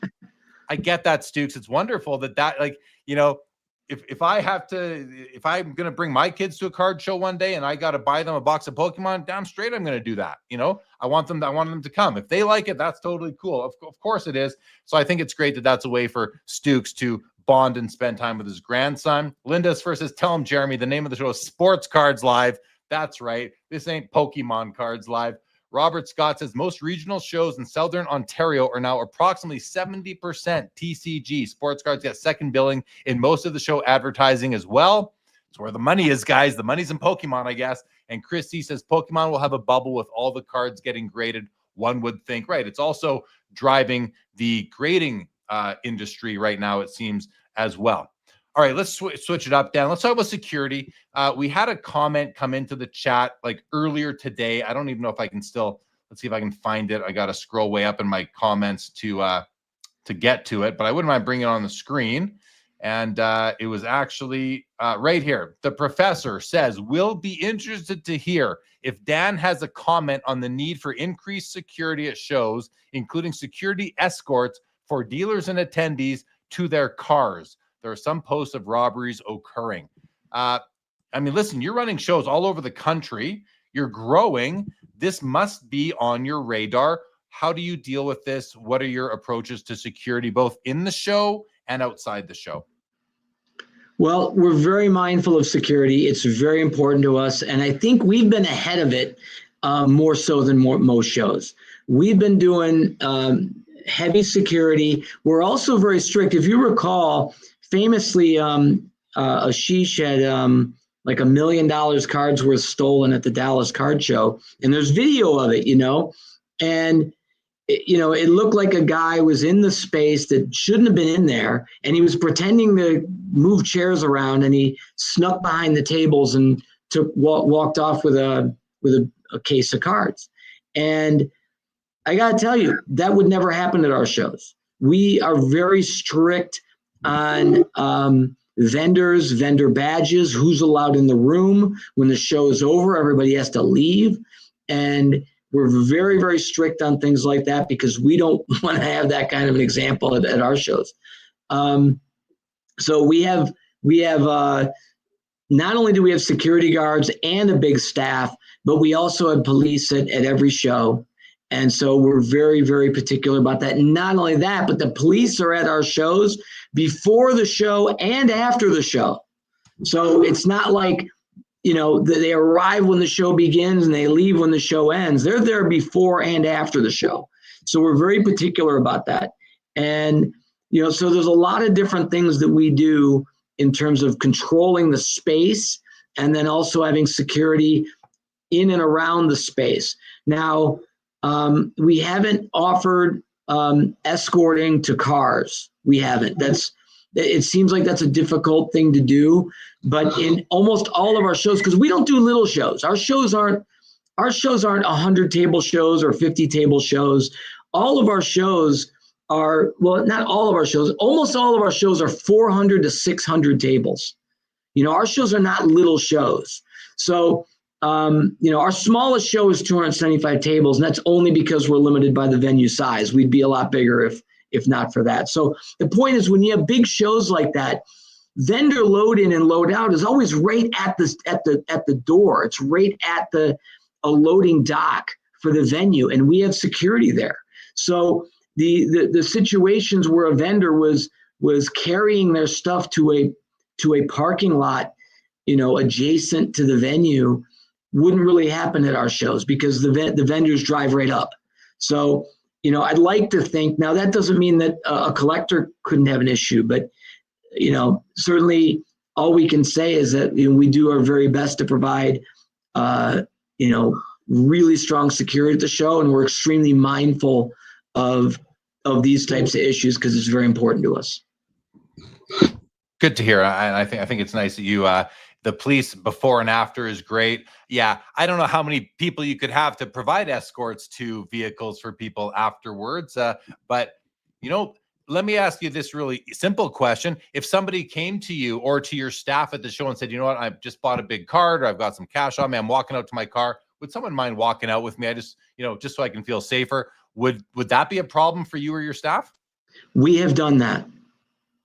Great. Okay, cool. Now, last thing I want to talk about, and it's price discovery and the invisible comp topic that we talked about. Yes. I put on the thumbnail, and maybe we'll bring Leighton on for this discussion as well. We can triple team it. So I'll give him a minute to get settled in there. Leighton, when you're ready, just give me a little bit of a thumbs up, and I'll pop you on. But yeah, we'll talk a bit, Dan. When you and I were talking the other day, and the topic of pricing strategy came up, I'd like you to just sort of explain what you were thinking about that. How do you price your cards? How important is it to have a pricing strategy at all when you're a vendor at a card show, like the Front Row Card Show or any other one for that matter?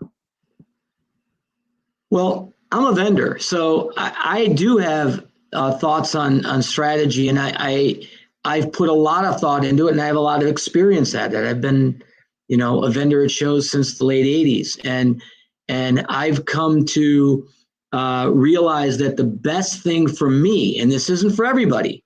I mean, there's a lot of people who have strategies where they price their cards at 20 or 30% above comps, and they think that they're giving themselves room to negotiate. It doesn't work for me. I've never done that. I don't like that as a strategy for me. And if that's your strategy as a vendor, if it works for you, go for it. But, I don't think that's the best strategy.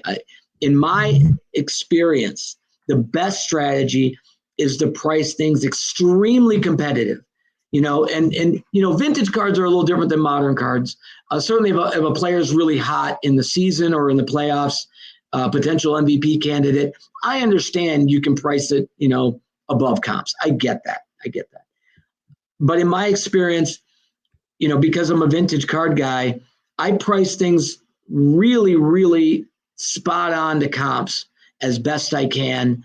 And if a card's a little off center, I'm going to price it below comps, because we all know an off center card or something that doesn't have good eye appeal should sell for less than average comps.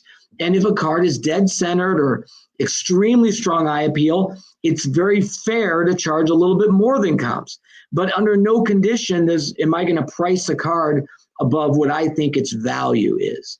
And I just won't do it. Now, it means, though, when someone's negotiating with me, I might only be able to come down 5%. I might be, if it's $1,000 card, I might be only able to come down $50. Maybe I can come down 100, which is 10%. But that's all I can do, because I've already priced it really fair. And I also have to pay competitively if I'm buying, big Hall of Famers. If I'm buying Mickey Mantle, Willie Mays, Roberto Clemente, Sandy Koufax, the big stars, I got to pay competitively. So, my experience is price it really fair, turn it over, because now here's the benefit. You're going to sell cards quicker, right? You're going to sell because you're not the overpriced guy. Also, people are going to come back to me more often because they know my inventory is always changing. It's not going to be the same. It's not the same stale cards they've walked past every time they see me at a show, because they've seen me with that Nolan Ryan card priced 25% above comps. It's $1,000 card and I have it priced at $1,250, and they see me at, for 4 months and I still have the same Nolan Ryan card. Well, what's the point of that? So the fact that my inventory changes all the time, people come back to me. And then the other benefit is collectors that buy from me get good deals. So they're going to keep coming back to me because I'm giving them good deals. I'm not overpriced.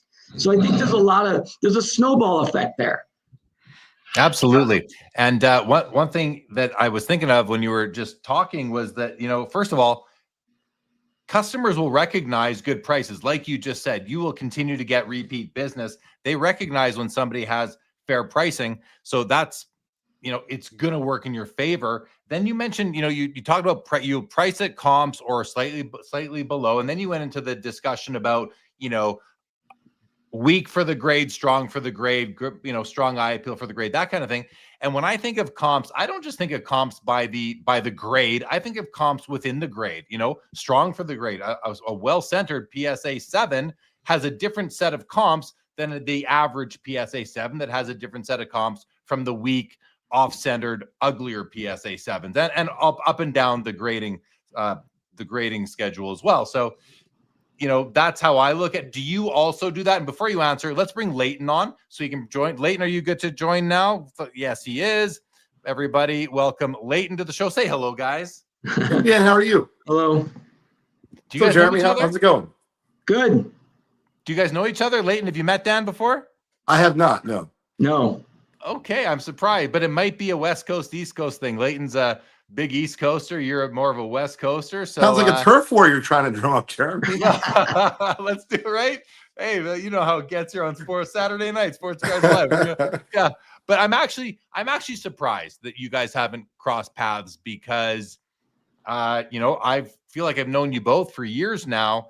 And obviously, Leighton and I do a lot of content together. But Dan, I've known you since 2020, or at least I don't know if you've known me, if you remember me coming to your booth at Burbank that time. But I feel like I've known you since then.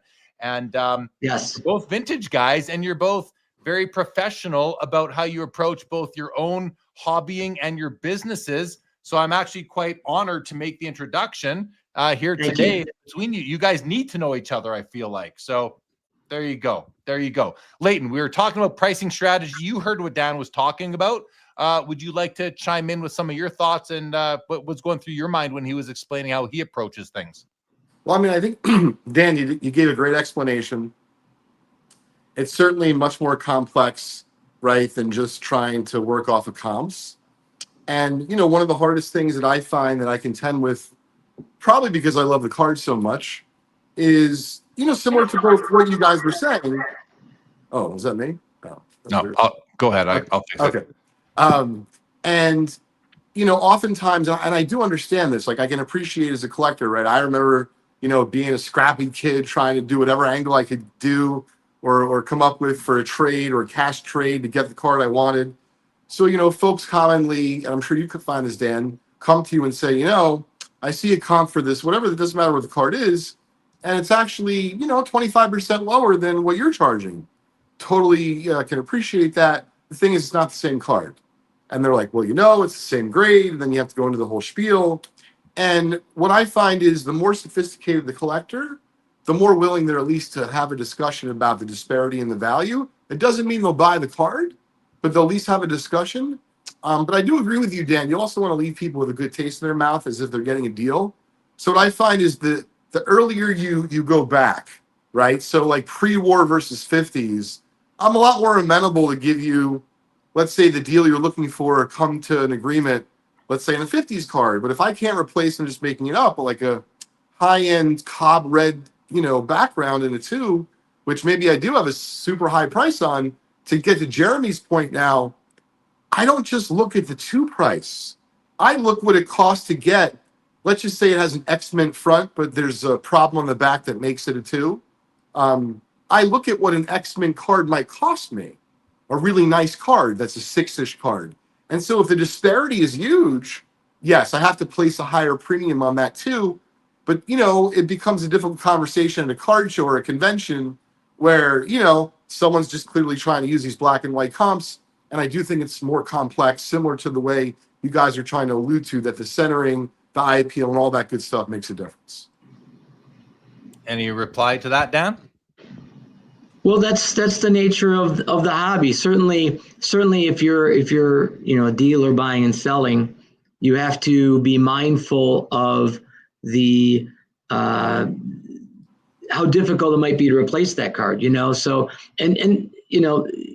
but that doesn't mean you can overcharge for it, in my own opinion, because just because it's difficult for you to replace that card or nobody's going to bring you that card for less than that, it's like, I don't know. I just don't overthink it. I will tell you on the other side that there are times people bring me like a stack of cards and there are a bunch of Hall of Famers and they've got a bunch that are like way off center, right? They're graded, but they're way off center.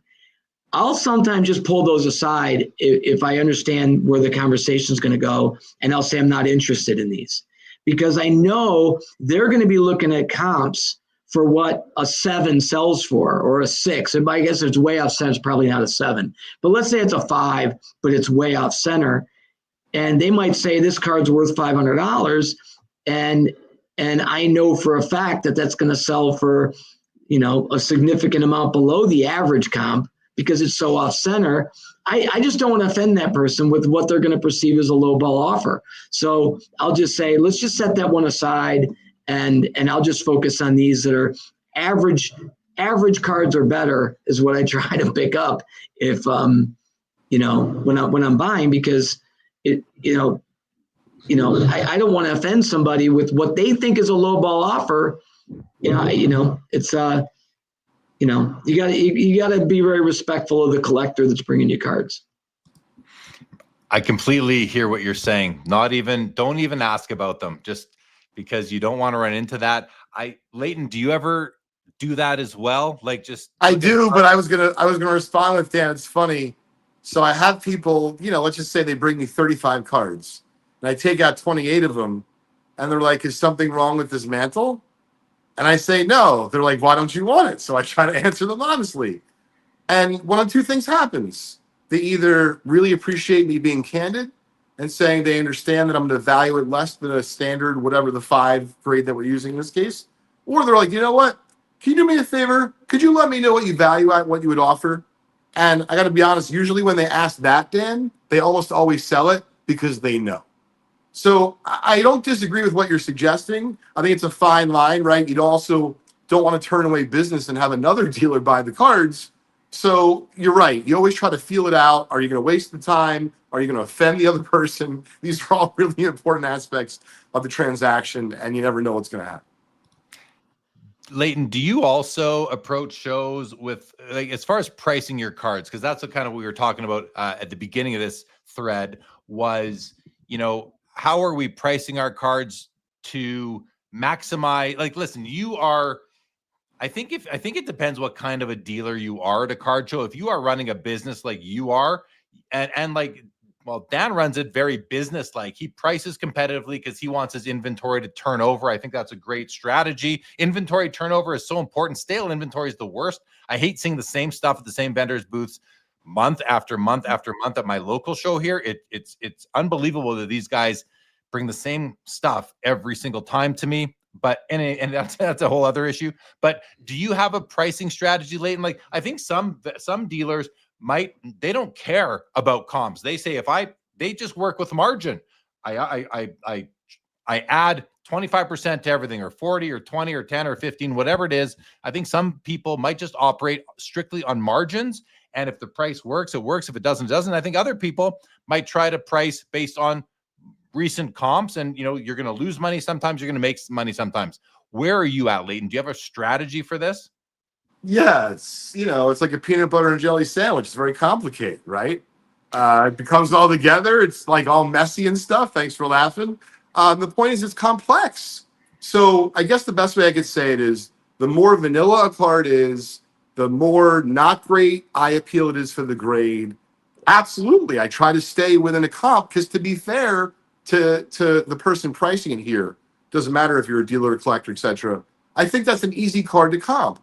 The hardest cards to comp are a really nice 5 or a 4 where you can't see the wrinkle. It appears X mint. And some guy's like, the last one sold for $385. You want $495. Can you do any better? And you're like, I don't know. I'm making this up. $475. The guy's like, come on, man. The last one sold for $385. I really can appreciate that. It's unfortunate, but this one right here is a little bit nicer in my opinion. That's why I think it's a little more expensive. But you could always wait for one that might be a little bit more in your budget. That's kind of the way I would approach it. And hopefully they'll give up, right? Meaning they'll just move on and realize that card's being out of their budget. Or, to be fair, I have folks say, I actually bought a couple cards with me. I didn't really think I might trade them, but would you consider a cash trade? And I love doing that to help a collector. So I think it really just depends on, the card, because the nicer the card is to me, the more likely it is I might want to keep it, or just hard to replace, or any of those factors together. I think it becomes tougher to price. I think you're right. And I think, comps, there's lots of talk in the chat too about how to price cards. And, to me, comps are limited in scope. And Dan and I talked the other day about this, and I think about it a lot lately.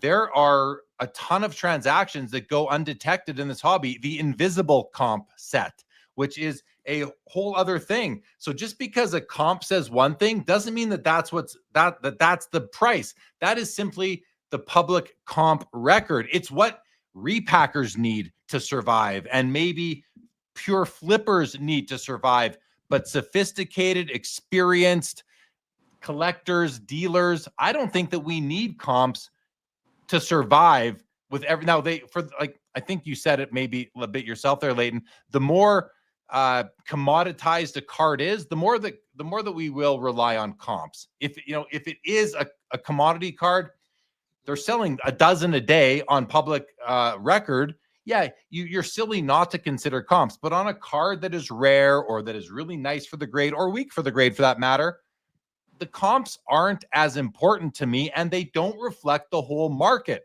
There are more cards that sell off comp there are more invisible comps out there, I would argue, than visible comps. Every card that is sold at a Front Row Card Show or the National or the Expo or Dallas or Burbank or wherever, they're not hitting the comp set. A very small amount are making it there through private sale submissions to Card Ladder and the such. Otherwise, they're not there. Any Facebook deal, any LCS deal, not making the comp set. So the public comps are very limited in scope, yet they get all the attention in the hobby. Dan, what do you think of that? Well, I hear you. At the same time, eBay is such a big marketplace that when something goes on the market there, let's talk about something that's really liquid or sells a lot, like you said, you've got to pay attention to that, because in theory, if something goes on there, it's being seen by a lot of people. There's opportunity to bid on it. The bid's going to push the limit of what it's worth, and it's going to sell for a price in an auction or even to buy it now. And that is a really fair assessment of something's worth. At the same time, like you said, there's a lot of deals that go off market, and they're going for higher and lower. They're going for more than what you're seeing, in the comp set online. And they're also selling for less. Things are selling for less on a regular basis. Somebody's making a deal. And, there's also factors like people factor in the eBay fees both ways. Sometimes they can demand more because they're saying you're not paying an eBay fee. And sometimes they say less because it's now eBay fee. It's a cash deal for whatever that means to people. So there's a number of different factors like that. And, it is interesting, Jeremy, your premise of there are a lot of deals that are technically off market, right? And, what are those? I mean, I think it is an interesting factor. And, who's to say, though? It's so hard to track. Well, and that's the difference, is that we have the public comps, the visible ones, and the invisible ones. The invisible ones, I think, are what we like when you are doing deals off the public record. You have that, like, we each have our own database in our own heads based on our individual experiences at shows online and talking to our friends who are doing deals too. So we are the only ones who have that data in our head. I might know that, like, just this past weekend at the Saskatchewan Card Show, there's a guy selling an Ed Belfour Emblems of Endorsements from Upper Deck, the Cup. If anyone, I hope some of you will know what that card would be. And the vendor is a collector. He's a collector. He buys and sells to, enhance his collection.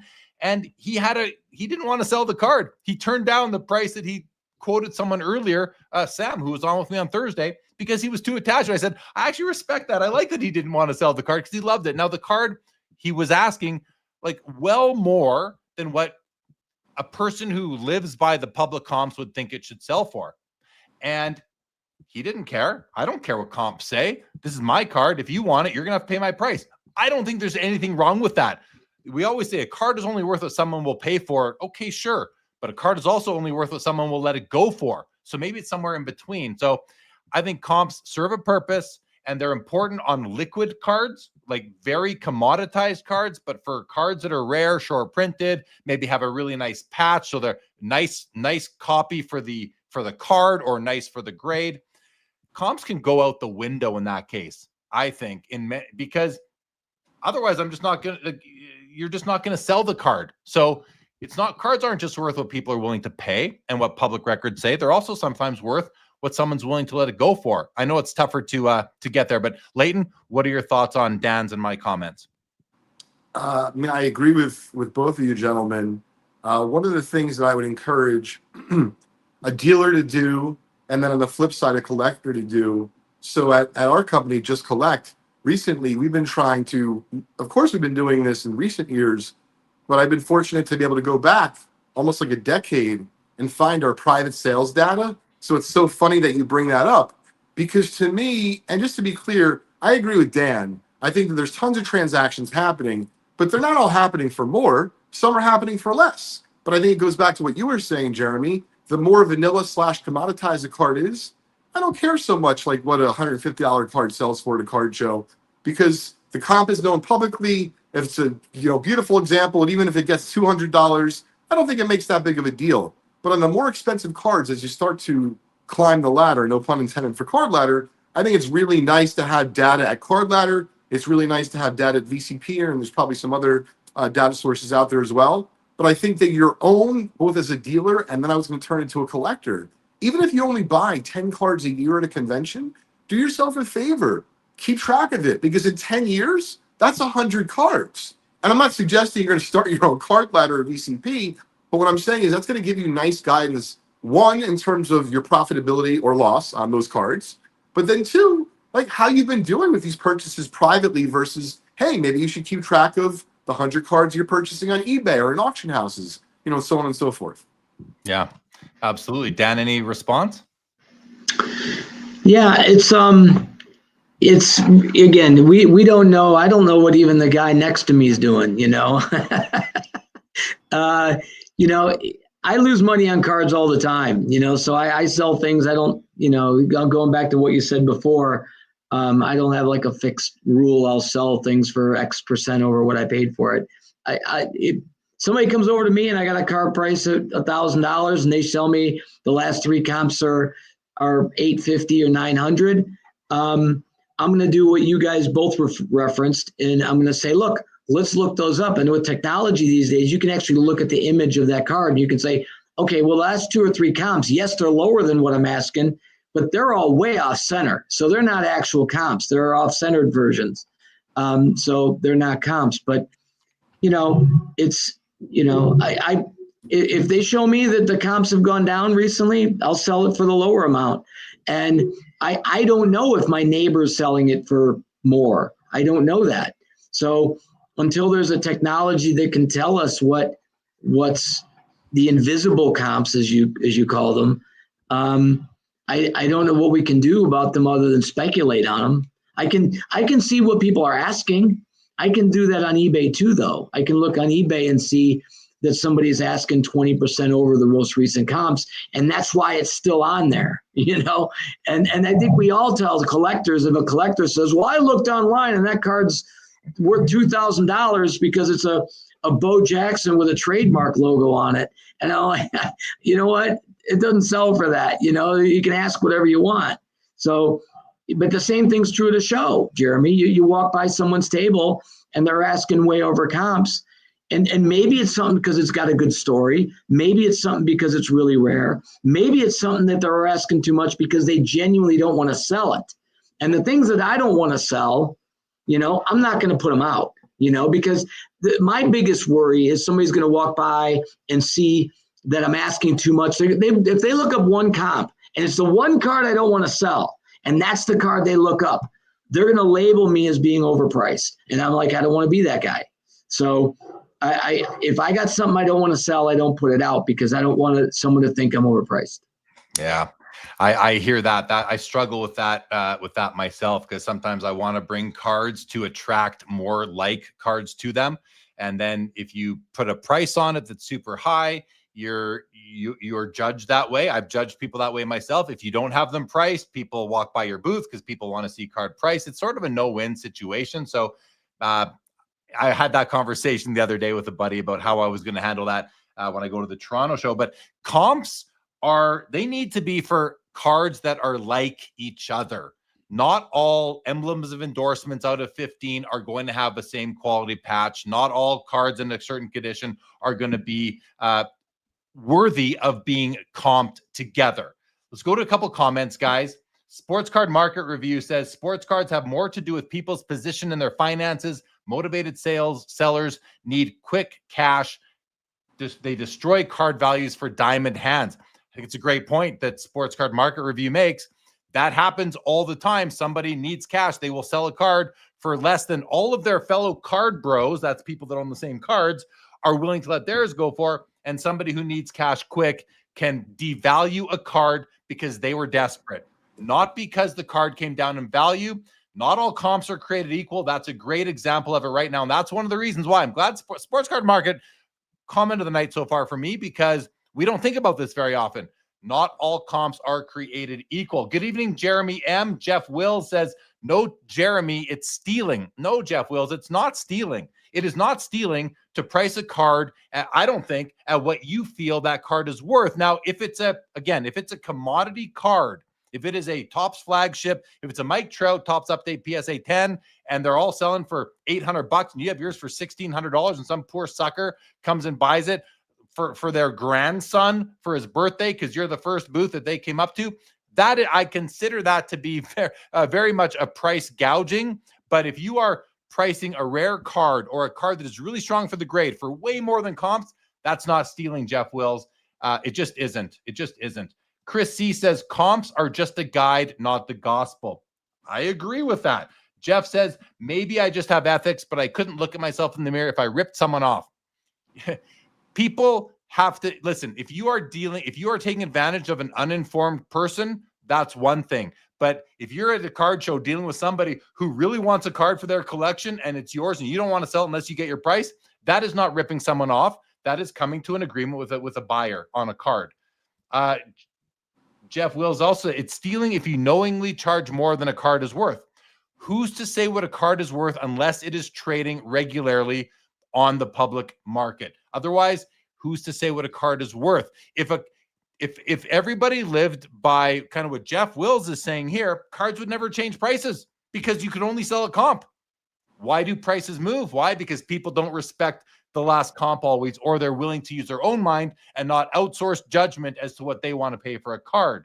Skeppy says collectors shouldn't need comps. They claim that they don't sell and they're true collectors, yet they want to use comps to buy. That always bothered me. I think that needs a bit more breakdown. Leighton, are you... Skeppy is very advanced in his comments sometimes. By the way, Skeppy, great job with Dr. Beckett on his most recent podcast. But Leighton, are you picking up what Skeppy's putting down here? Can you speak to that at all? You smile. Can you read his comments a little small on my screen? He says, collectors shouldn't need comps. They claim that they don't sell and they're true collectors, yet they want to use comps to buy. So yeah. Yeah, I understand what he's saying. At the end of the day, I've found that, I'm curious if you find this, Dan, at the card shows, maybe this is letting like a cat out of the bag, right? To be clear, I'd rather price my cards for exactly what I want. I don't want to have to haggle with anyone. I remember as like a 12 or 13-year-old kid setting up my first card show at a third of a booth and getting my lesson from an older gentleman who tried to teach it to me nicely. I didn't understand what he was saying. He was negotiating with me for an 89 Diamonds Ken Griffey Jr. rookie. And like, I didn't get it. He was like, oh, I'll give you $6. I'm like, no, it's $9. I don't understand. He's like, no, I'll offer you $6. So I don't know the answer. I think it's different for everyone, but I'm not going to chastise a collector for trying to get a better deal. And I also understand them saying or suggesting that they're not going to sell the card, but yet then they use the comp. Because to be clear, if they didn't have a comp and it was just the Wild West, I actually think it would be more challenging for both parties, meaning the buyer and the seller. So, the truth lies somewhere in the middle. At the end of the day, what I was going to say before was everyone likes to win. So I would rather price the card for exactly what I want. But I'm with Dan. If the card's commoditized enough and I have it at 1,000 and I thought I might sell it for $950 or $975, but someone shows me that it sold recently for $865, would you sell it for $900? Yeah, I'd probably sell it for $900. But at the same token, if you're talking to me about this Ty Cobb red portrait PSA 2 that's superior for the grade, You could argue with me till you're blue in the face and show me every single PSA 2 that's sold for the last 68 months. I still don't care. Yeah, I'm with you. I agree. Dan, any response to Leighton's comments? Well, what was the guy, Skippy, or was his name, that said that he had it bothered him that people negotiate even though they're keeping it for themselves. I think, look, if you're buying something even if it's for yourself, you don't want to overpay for it, so you can't hold it against somebody to be trying to get the best deal they can, even if they're putting it away. In fact, if a person's buying it for themselves, it's all the more reason that they need to get a good price on it, almost more than somebody who's flipping it. And people buy from me to resell all the time. Greg Morris comes to my table. I can't tell you how often it buys from me. But if they're buying something from me, they're looking to turn it over. But think about this: somebody's buying to flip a card. That's just inventory. They're putting money out there, they're going to resell it. They're going to put money out there, they're going to resell it. They're going to put money out there and resell it. It's actually not really out-of-pocket money. It's investment, resell. If somebody's buying a card for $1,000 and they're going to keep it, that's out of pocket. I mean, that's their wages, their salary, their life savings is going to be taken, off the market. I mean, that's literally hard cash that they've spent to buy that card, and for them to negotiate that down, I have no problem with that at all. If I don't even care. It's almost like the argument of PayPal is: are you reselling it or are you keeping it for yourself? I don't care. I'm going to give you a good deal, and that's it. I don't care if you're keeping it for yourself or selling it. It's none of my business. Once I sell it to you, it's yours. You can do what you want with it. And some people have issues like that. I think I don't know. I just come from a place of being good to people and being fair to people, and they'll keep coming back to me, whether they're a dealer, whether they're a collector. And I really feel like it comes back around if you treat people well and on any level. And, Leighton, to your point, if you've got a card that's, an exceptional version of a card, and you're asking even significantly above what comps would say for that grade, you're right. That grade may not apply to your card. Your card could be there might not be an exact comp for that card. You can look all you want for that Ty Cobb graded a 2. But if there are no other 2s that are anywhere near as nice as yours, then it's kind of off the charts. It's like you're blowing the curve, in school. You're like, they have to take you off the curve because it's not applicable. So that can also be true. Yeah, absolutely. Well, this has been some interesting conversation, definitely from the chat as well. I'm going to run through a few more comments. Dan, while you can you stick around for a few more minutes, Dan? Sure. Okay. Josh and Chris are in the back, guys. I'm going to bring on, just give me about 5 to 8 more minutes, you two, if you don't mind. Thank you. I want to go through some of these comments here. First of all, vintage card collector, for you, Leighton, are you seeing less demand for cards and SGC holders considering the current environment? Let's keep this quick as we run through these comments now, if you don't mind. But yeah, what do you say to that, Leighton? What are you seeing? I'm seeing more questions from people about their collections. Should they be worried? What should they do? I'm thinking about making a big purchase. Should it only be in PSA? Things like that. Fair. Thank you for that. Sports card mark review said sports cards have more. Okay, sorry, we did that one already. I had that marked. Secondly, Mike Petty says my cards are always worth more to me, so I price them high. We always hear that comment that people always say, "Oh, that guy, his cards are worth more than your cards are." I think that's the way it works. We love our cards. If you are a collector, but you also, you trade up, you do these things, you're probably going to like your cards more than you like other people's. I'm not saying it's right. I'm just saying that's probably natural. Jeff Will says that is a bad attitude and sad, Jeremy. I don't understand what reality Jeff Wills lives in right now, but that's just a weird thing. Sports card market review says comps are just a number on a screen and it can be manipulated, and they often are. Brett Fry, I agree with Jeremy that higher prices can be asked and it's in no way stealing. It's not stealing. Jeff Will says, too many greedy people. I'd rather make money honestly, but that's me. I just don't know how it's dishonest to have a card that you love, but somebody loves it more and they're willing to pay more than what you see other cards selling for, whether you're looking on Card Ladder or eBay sold listings or wherever you are. I mean, if it's a rare card that is unique, it might be worth more than what you see in the comp databases. I don't understand what Jeff might, he must just not understand what I'm saying. Robert Scott says the seller may have paid a premium to acquire a high end for the great example and is now selling it under that same guise. That's not a guise. It's not a guise. Not all sevens are created equal, but I understand what you're saying, Robert. And Robert Scott's point is taken very fairly. Card Fuchs just said this a little bit earlier. He said someone like Card Ladder should let you make QR codes for your card so you do not have to price them. Just scan and see the comps, since conversations always end up going that way anyway. That'd be interesting. I certainly, as a vendor, would not want to do that because, again, not the cards that I deal in are not commodity cards. I have a no young guns policy, literally have the policy. So I don't usually buy and sell cards that are highly liquid and that are you're getting comps half a dozen times a day type of thing. That's just me. Okay. Any thoughts on any of that, Dan, before we say goodnight to you? Or finish it up, wrap things up here with you? You know, on really, really rare cards that you just don't see, look, it's you know, people should price fairly if you're actually selling at a show. If you're at a show to sell as a dealer, price your cards to sell. You know, if you're, you know, that's just where I am. That's where I come from. I mean, if you want to price cards really high because it's, a really rare card, that's fine. But, generally speaking, not every card in your display case is the rarest, best card of whatever, and every card's priced over comps. It just, I don't understand how even dealers make money if they're at a show and they're not really selling anything. So I don't know how that works, unless you're gouging somebody. And I'm not a fan of gouging.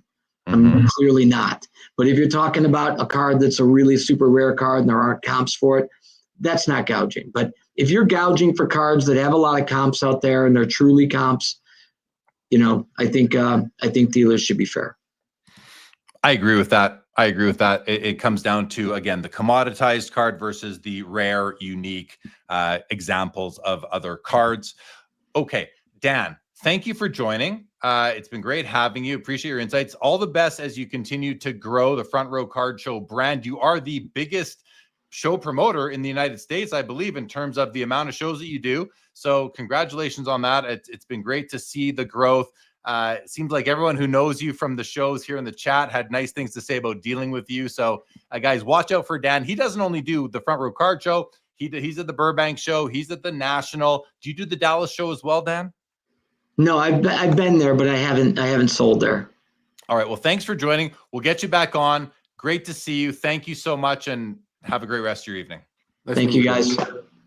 Thank you, Dan, for joining us. All right, Leighton. We have Chris and Josh in the back, but I feel like I didn't hear from you anything that you wanted to bring tonight. Did you come? And we'll bring Chris on. Josh seems to be off camera, which is fine. But, there he is. No, he's just you're just lying down. He's just having a nap. Okay. Leighton, did you come with any topic that you want to discuss? And if yes, I'll bring the other guys on just so we can all be together. Well, I only have one topic to discuss really with all the guys. I'm happy to, but it doesn't actually have to do with sports cards. It's Pokemon. It's something I talked about in my podcast, but I'm really curious. I think it's a very polarizing question.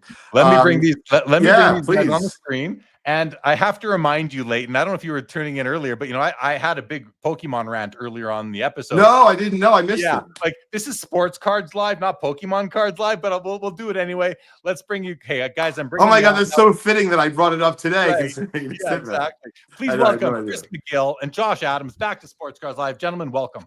Great to be back on Pokemon Cards Live. Pokemon Cards. All right, Leighton, why don't you hit us with your topic? Sure. So I see this video. My buddy shares it with me, and he calls it, "Did you see this video about Sam's Club Karen?" And I'm like, "No, that sounds juicy. What is it?" So I'll try to be succinct. This husband and wife, I think that they have one membership to Sam's Club. Keep in mind, they live in Hoboken, New Jersey. If there was a Sam's Club, it would take up the whole city, right? We're only 1 square mile. So obviously I don't go very often to Sam's Club. But the way the video depicts it, this husband and wife are online. They're buying 684 strawberries. They're buying 73 pounds of mayo. And somehow they're buying, and I don't even know what the Pokemon is, to be clear, because I don't deal that much with it, obviously. But I think it's two per person per membership. So anyway, apparently they asked online, this husband and wife, whose both names are on this membership card, they're like, can we buy 4? So the person behind the register says, yeah, you could buy 4, along with the 73 pounds of mayo and all that other good stuff. So apparently they're done online. And I don't know if Sam's Club Karen was like in the bushes. Was she in the ocean? But she pops out of nowhere, it looks like, and she snags two of the Pokemon boxes. And she's like waving her hand like Matumbo. And she goes, what are you doing? And the husband's like totally freaked out. And obviously the wife's like cowering and totally embarrassed. And basically she's like, yeah, but that's not our policy.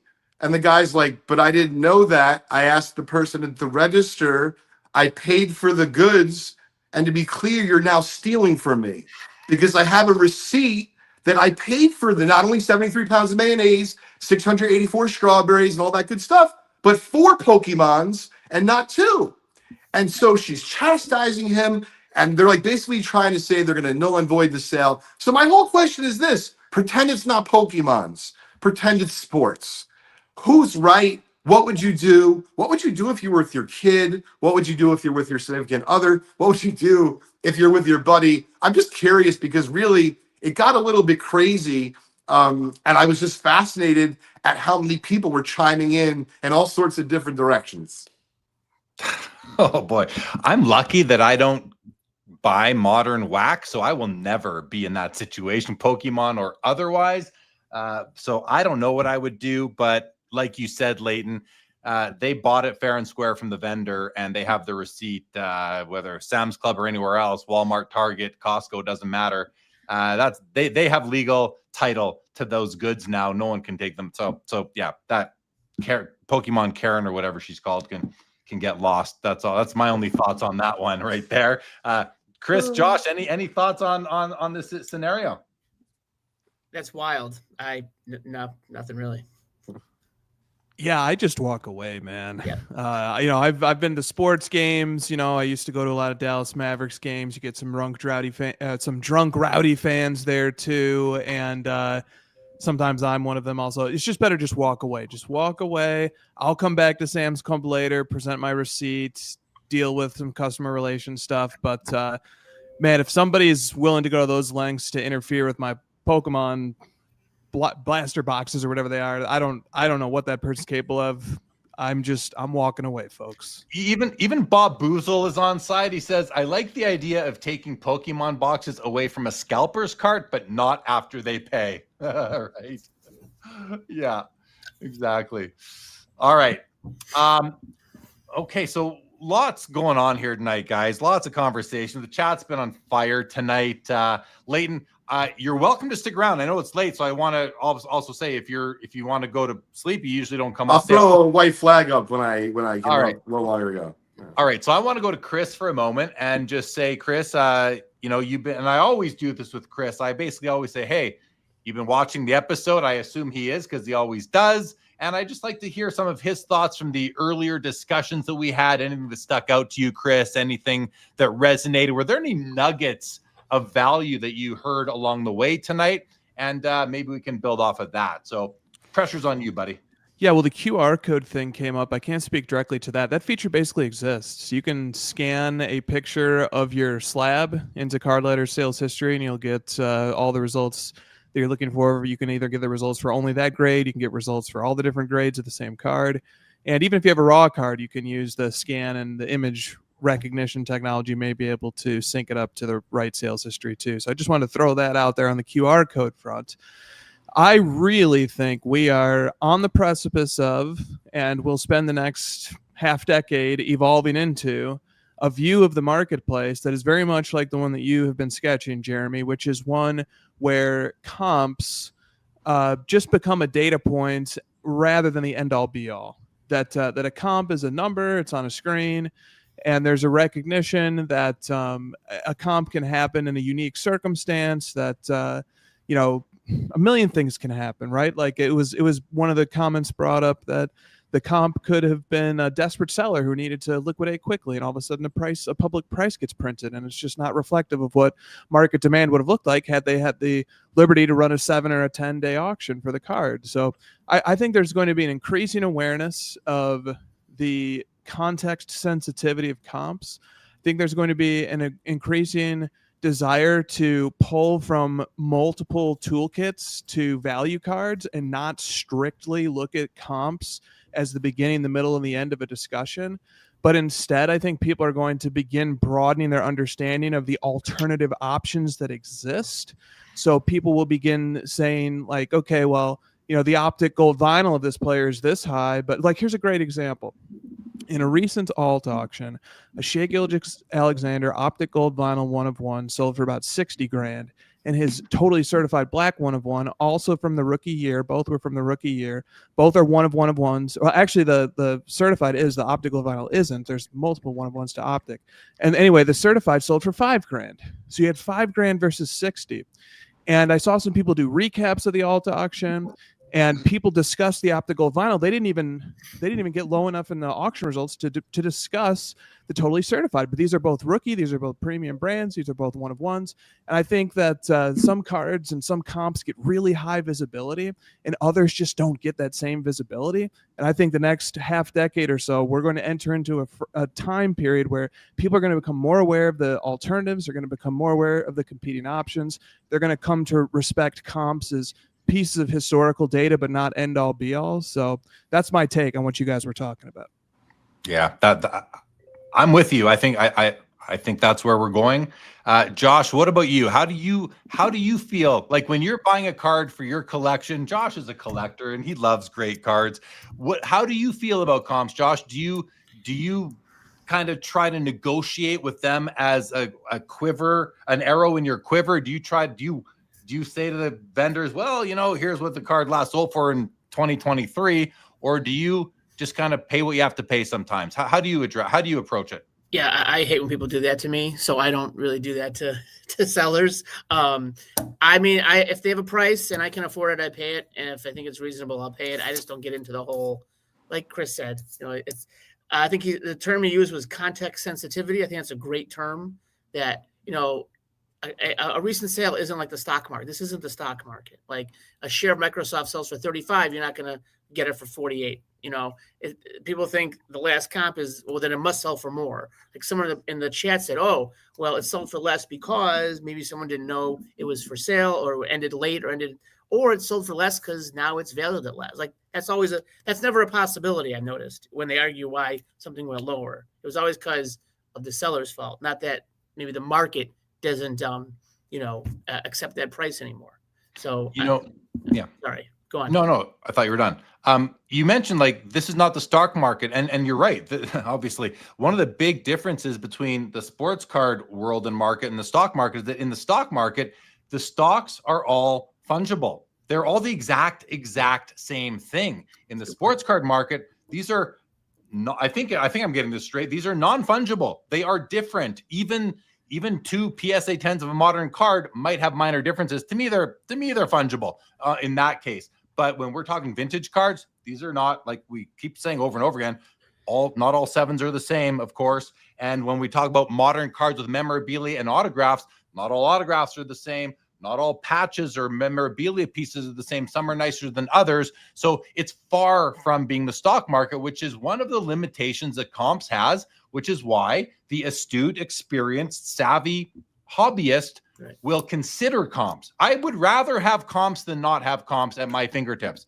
I use Card Ladder all the time when I'm pricing cards for the shows I'm going to. I was doing this last night. I'm pricing cards because I have no clue what some of these cards should be priced at. I need some form of guidance. So I'm looking to see what were they selling for in 2015, 2018? Are they like, what can I reasonably price this for so as not to gouge, but also so as not to, leave too much on the table, right? Like if this card is worth $50, I don't want to price it at 15, but if it's worth 50, I'm happy to get 40 for it. Or if it's not I say worth, if there are recent comps. So comps are helpful, but they are not the end all be all. I believe that is for sure. Leighton, anything to jump in with on that? No, I mean, I agree all around. I think it was very well said. And I don't necessarily know it's going to take several years, Chris. I think that we're headed in that way. And what I like about these discussions is I'm hoping that more, whether it's a collector, investor, effectively different kinds of buyers hear this and understand that it's very nuanced. As you described, Jeremy, there are, I guess, technically a couple kinds of stocks, but certainly not a million kinds. And so, I think it's important that collectors at least understand. And to be fair, it would be up to a collector, or investor, a hybrid person, et cetera, to say, you know what, I would rather have the cheaper PSA 10 that maybe has a dot on the back rather than buy the such and such NBA gold version, just to use a higher end version of that PSA 10. I just think that education is important and information is important to everyone. So hopefully it doesn't take years, but we're headed in a good direction. Absolutely. And just to be clear, when I think if I heard you right, you said there are a lot of different stocks. When I was saying that stocks are all the same, I mean, like every share of Apple is the same share of Apple, right? There's no, like you were saying, like I think Josh was saying, you could buy a share of Apple, what a share of anything for $28. That's what they've been selling for all day long today. No one's going to go pay 40 or get 40 for it because they're all done through a central system. Whereas the card hobby is much different. Even cards that appear to be the same because they are the same card can be vastly different because of condition, auto or memorabilia quality, and autograph quality. Chris, back to you now because we've kind of gone for a full circle just to respond to any of this. And then I'm going to go to a few comments and then we'll take it from there.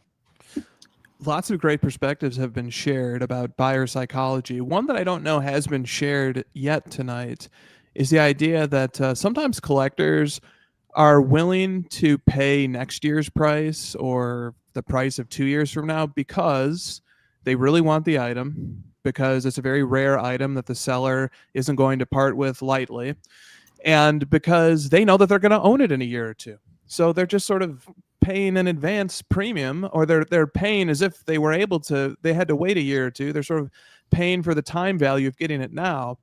And these are all parts of buyer psychology that just are not translatable across more commoditized market types. And it works the other way too. So sometimes you can have a card that's just fallen out of favor, or we can try to triangulate values the best we can, but just preferences change so much. So like Jeremy, you were talking about sort of looking at values of like rare cards. Maybe the last sale was 2018 or 2015. I had that experience before. So I recently picked up a card that last sold in 2019 and I bought it last month. In 2019, it sold for about half of card A, I'll call it. So I was sort of using the 2019 comp. I was trying to triangulate it with card A. The card sold for half of what the one that I wanted sold for half of what card A went for in 2019. Well, I was negotiating. I was able to get the card today for 10% of what card A sells for today. So card A appreciated much, much more than the card that I ended up purchasing. It was half of its value in 2019. Now it was only 10% today. So even when we use historical comps to triangulate, we have to factor in the fact that taste can change, preferences can change. Some cards can become more popular over time. Some can fall out of favor. Like the one that I picked up had clearly fallen out of favor, at least relative to this particular card A that I was referring to. So there's all these nuances, all these finer points that honestly make it fun. I think it's a fun part of collecting. It's a fun part of buying, selling, and trading, that we can sit there, we can grind through numbers, we can look at population reports, we can look at checklists, and we can make a determination for ourselves what price we're comfortable paying. And if we're going to own the card in a year or two, maybe we're comfortable paying next year's price for it right now. I've broken records myself buying cards. It's, if comps were the gospel, if it was all there was, again, cards would never change in value, and they change in value more than they stay the same, right? So, and it's because, part of that's because the market, we are not the sports card market does not live in an efficient market system like the stock market does. The stock market's efficient because all eyeballs are on it. There's a great comment that came in again from Sports Card Market Review. Very impressive comments tonight from this guy. He says, comps don't take into account that every willing buyer did not know the card was available, so it will end lower. Could not be truer. Yes, eBay is probably the most viewed marketplace, but not everybody shops on eBay. It's just a fact of the matter. Some people don't like it. Some people won't buy on there for whatever reason. Some people are on vacation. You know how many times I have not bid on a card because either I forgot or I'm on an airplane, and, you know, back when you couldn't bid from an airplane, like I hated being on an airplane when there was a card I want in, because now I got to put in my max bid before I can see what's going to transpire in the last 10 minutes of the auction. People travel, people forget, people get have other things that take them away from being ready to bid every time a card that they are interested in bidding becomes available or is ending. So yeah, Sports Card Market Review's comment here, I think, is extremely important. I want to say a quick hello to Carvin Chung, who is at the show in Macau. Maybe he can track down that scammer out there who ripped off our earlier guest, Zach Tarhini. I already forget what they're called. Another comment, and then I'll get back to you guys to responses to all this after. USMNT Soccer says the chat assumes, I think he's talking about that Jeff Wills guy, that buyers are simpletons that need their hands held. He says, I've paid over comps plenty, and no one needs to feel bad for me. Right, USMNT and I, we don't see eye to eye all the time, but we're seeing eye to eye on that comment right there. Jahan says, fact is, everyone has become more shrewd. Kids also. It is what it is now. More savvy means a better collection at a better price long term. I'm going to combine that with Skeppy's comment here. It says, Jay Lee, you're right. Cards are not fungible, but people try to buy them as if they are. When it's time to sell, they all of a sudden become non-fungible. So I'm probably guilty of this as an operator in our marketplace, as a buyer and a seller and a collector. Yeah, I'm trying to get the best deal on cards when I buy them. Sometimes at auction, you just have to pay what you have to pay. But when I'm selling them, you know, you try to be fair when you're selling. I try to be fair when I'm selling cards, but when I'm buying cards, I'm trying to get them as cheap as I can, because as they say in most businesses, you make money on the buy. Not going to sound like every card I'm buying to make money on. Not the case. However, in the long run, everything will be sold. My cards will all be sold before I'm dead. So at the end of the day, there will be that opportunity to make or lose money on the cards that are in my personal collection. So yes, I think like a lot of people, I'm trying to get the best deal I can, but I have not been shy to pay way more than any comps that are out there on cards that I've purchased before. So I just wanted to get that out there. And then finally, Brett Miles says, I look at straight auctions versus buy it nows and best offer, or versus buy it nows and versus best offers. Lots of dissection of the data to be had. Another really good point here. Again, not all comps are created equal. Not all comps are just what I said, created equal. A comp that is created from an auction is not created the same way than one that is a buy it now or a best offer, among other ways. We're talking mostly eBay stuff here, but it's true. They're not all the same. I was doing some research just today on cards that I'm pricing, and it's like cards that are bought at buy it now often are sold for more than cards that are sold at auction. Did I say that right? Buy it nows often sell that I was noting. Why? Because those people are more patient. They're willing to wait more time to get their money. So they're going to sit there and let the card sit until someone comes along. Whereas auctions, are going to end and you don't have everybody watching. If a card is listed for an extended period of time, you're going to capture more eyeballs. You might find the person who wants to pay the most. Okay, I'll stop there. And I'm going to go. I think, Chris, I saw you leaning in. So I'll go to you first. And Leighton, or do you have anything to say before you hop off, Leighton? I know you're done right about now. Oh, no, I just wanted to have, whenever I'm done, I just want to have a little teaser. So in 2 weeks when I come back, Chris, I'm really excited to share with you the end and the culmination of a couple of new Michael Jordan card acquisitions, one that's very substantial, all that stemmed from our discussion a few weeks back about the 15,000 point club. Nice. Amazing. Can't wait for that.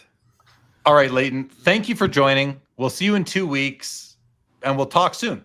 Sounds good. Thanks for having me. Good seeing you guys. Take it easy. Take care, buddy. Take care. All right, Chris, you were leaning in, so let's hear what you were thinking. Well, here's another thing to contribute to, and this especially matters at the high end. The marketing that is done of a card by an auction house can matter a great deal too. So the 2006 Exquisite Collection Logoman autograph, Bird Magic 1 of 1, that's a card that sold 3 times in the last 3 years. Now, there are some other factors involved. That the first time it sold for $90,000 and it was a BGS authentic. Then it sold for $168,000 a year later and it was a PSA authentic. And then just a few weeks ago, it sold for $432,000. All right. Now we know the market has gone up, and maybe a PSA authentic commands a bit higher premium than a BGS authentic, perhaps, or perhaps not. But even controlling for those variables, even controlling for the fact that it was 3 different auction houses that sold the card each time, but each was a very major platform and a big platform, that the difference I noticed was that only once in the 3 times that this card sold did the caption make notice of the fact that this is the first dual logoman autograph of Bird and Magic, and that it's one of only 2.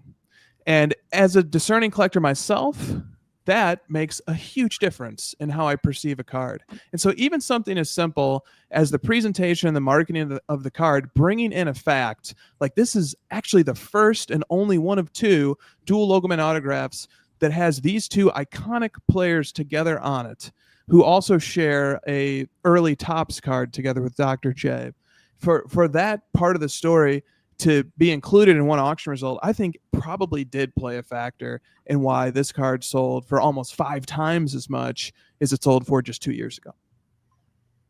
Josh, what do you think of that? 100%. Research is so important from my perspective as an auction house owner, listing cards and at least going through a nice description explaining either the historical significance or hobby significance of the card, like Chris just said, goes a long way. Especially when there's so many different copies, so many different issues out there. You want to differentiate each piece from itself, and that's a pretty significant fact that the other 2 auction houses missed. That comes down to expertise, research, knowing the market, and really being current with the state of the hobby, which we the hobby seem to be just kind of reaching new heights all the time right now. And I don't just mean values, I mean with the sophistication of the industry, and now with the maturity of it, that whole inning talk. Someone asked me the other day what inning. I said, there's no innings. There are no innings. This is an endless game. Okay. It's the second inning. It's always the second inning. Oh, yeah. And we're never getting into the third. There are no innings. But a couple comments I want to get to here again, guys. But Chris, did you have something you were coming in with, or was that it? Okay. That was it. So a couple of comments from the chat. Dan's Vintage here says cards fall through the cracks on smaller auction houses and even on eBay. Absolutely. Jeremy says, don't take the vacation. Lesson learned. Trust me, there have been times where I wished I didn't take the vacation because I wanted the card so bad. Dan's Vintage says there are always honest deals out there. Absolutely. Sports Card Marker Review says people have life going on and miss stuff. Agree. And Sports Card Marker Review, are you on Instagram? Can you put your Instagram handle in the chat or something like that? Jahan says, if you are buying the right cards and overpay, you usually win anyway. Isn't that the truth right there? I think that resonates with me. Sports Card Marker Review says at the end of the day, is the hobby insecure because they rely on what one person paid for a card and need that validation? Oftentimes, I think that's the case. I think Marker Review makes another good point there, as does Mitch Grotman, where he says auctions require 2 people to want to pay that price, but buy it now only requires 1. And that's exactly right. If you have patience to wait for that one buyer, you might get more money for your card than if you want than by putting it to auction. But oftentimes we want to keep on cycling things and get out of the cards and move on. So I hear that one as well. Josh, any thoughts on that and the comments that we just went through? Mitch always has insightful and thoughtful comments about the hobby, so I appreciate his input. Thanks, Mitch. He'd probably say the same thing about me, except for a little, we had a little fun in one of our private chats today. Of course, I was just kidding around in there. Okay, Bob Boozle, collect alert. Harsh critic Jeremy Lee identifies sports card marker review as an up-and-coming influencer. Well, I mean, listen, I'm finding that person's sports card marker review. What inning with comps, right? I don't know if I know some of you guys, right? Sometimes I see your names. Have we met? Do I know who you are? People go by 2 or 3 different names nowadays, and I'm curious who sports card marker review is. So I'd love to have a just a chat or whatever. Okay, Jahan, 10 years from now, all the 10-year-old collectors will be 20 with jobs. That's an interesting concept right there. Actually, it really is, because that's what happened to me and happened to Josh and happened to Chris. It's how it happened to all of us, guys. Many of us grew up not buying and selling. Many of us grew up collecting cards, and I could not afford the Jose Canseco rookie. I could not afford the Bobby Orr rookie. That was the ultimate grail. $3,000 for a Bobby Orr rookie. Come on. How am I ever going to be able to do that? But we grow up, we get jobs, we have some money, and we can spend, and the hobby will continue. I think that the hobby is going to be fine in the future. Just me. Josh, any thoughts? No, I'm a huge fan of Charizard, to answer Mitch's question. That's what we were talking about. I've been on this this Pokemon rant today, and it might have started in a group chat I'm in earlier with Mitch. But I'm not a huge fan of Charizard, but we won't get it. We had enough Pokemon talk. Yep. Today for sure. Chris, what about you? I'm going to put it out to both Chris and Josh right now, because we've talked, Jeremy, always. Yeah, but who are you? Who are you, Market Review? Can you DM me on Instagram or something? I'd really like to do that if you're on IG, or just email me at sportscardsliveshow.com. Sorry, sportscardsliveshow@gmail.com. Okay. Any other topics, guys? Chris, I know you always come with something. Josh, let's go to Josh first. Do you have anything? Or are you just here to hang out, talk about whatever we talk about? So I have no topics off the top of my head that I want to talk about. Maybe the expo in a few weeks. Touched on it a little bit earlier. Cannot wait. I'm excited to get back into the dealer game because I've got inventory again. Can't wait. You're coming. You'll come on Thursday, so you can come to the event that I'm throwing on Thursday night with GP Sports Cards. You're shaking your head. I got something going Friday that I'm trying to move to the morning, so I might be there either Friday night or early Saturday morning. Probably shorter to drive for me, to be honest with you, but I don't know. Well, on that topic, we got to get Chris and Christine up to the Toronto Expo. Yeah, really, Chris? Sure. Do you guys have passports? What? Yeah. We need to make it up there. How far of a drive is it, Josh? 6 or 8 hours? 6 hours from Chicago. It's not bad. Yeah, it's not bad. It's not bad. That's what I just did last weekend. That's not bad. You should come up, Chris. It's in a month. That'd be awesome. Can you make it happen? Let's try right now. Can we get Chris and Christina? But if only one of you can come, I'll take either one of you up in Toronto at the expo. Maybe we'll send Stiff Arm Wax. Stiff has a steady invitation from me. It's an open invitation always for Stiff. Yeah, we'll look. We'll. All right, I've got the site pulled up here. November 6th to 9th. All right. It's a See, I'm already practicing my Canadian accent. Yeah, that was very good run. What else you got? Anything else, Chris, you want to chat about tonight? I brought 3 topics, and I was trying to think of which one dovetails most nicely with what we've been discussing. So I'll go with this one, and maybe it has very little to say we do, or maybe we have a lot. So I have. The question goes like this. All right, it's something that Victor said in a recent episode of his. Victor, the rookie card specialist. He said this, quote, "It's harder today to gain hobby consensus on delicate topics. There are a lot more people in the hobby today than 20, 30 years ago. And on top of that, you have agendas. So there are a lot more opinions out there, and it's really hard to put your finger on hobby consensus." End quote. And my question derived from that observation is, do we agree with Victor that it is harder to reach a hobby consensus today? And if that's true, should we be worried about it? Yes, I think that's a great observation he makes. That's what I'm observing. That's what I feel as well. And I think one of the reasons for it, Chris, that I can come up with on, kind of on the spot here, is that there are just so many more voices in the hobby than ever before. Back in the day, like back in the 60s, 70s, and 80s, and even into the 90s, there was really one main voice, and that was the Beckett publication. I like tough stuff too, but Beckett was the one main voice, and then the other voices were you would only hear them when you went to a card show or went to an LCS, and you heard from the LCS owner who had an agenda, or you went to the card show, and we still have card shows. So nowadays with social media, everybody can have a voice and everybody can share their opinion, whether they have really thought it through or they're just shortcutting to something because they think it sounds good. And, but if you can really pick it apart, and what are these items that we can't reach consensus on? Well, the one that comes to mind for me first is like the Star 101 Jordan card. We're never going to find consensus because there is no central authority in this hobby anymore. And I don't think there ever will be again. There's no central authority in worldwide news now. So why would there be in our little world, in our little hobby? So I think Victor makes a great observation that I don't know if anyone's really said it out loud, or that I've heard at least. So yeah, I think it's a great observation. It is. Let me follow up with you though, Jeremy, and because I completely agree with you and Victor that consensus is far rarer today than it ever was, and we seem to be trending even further in the direction of fragmentation.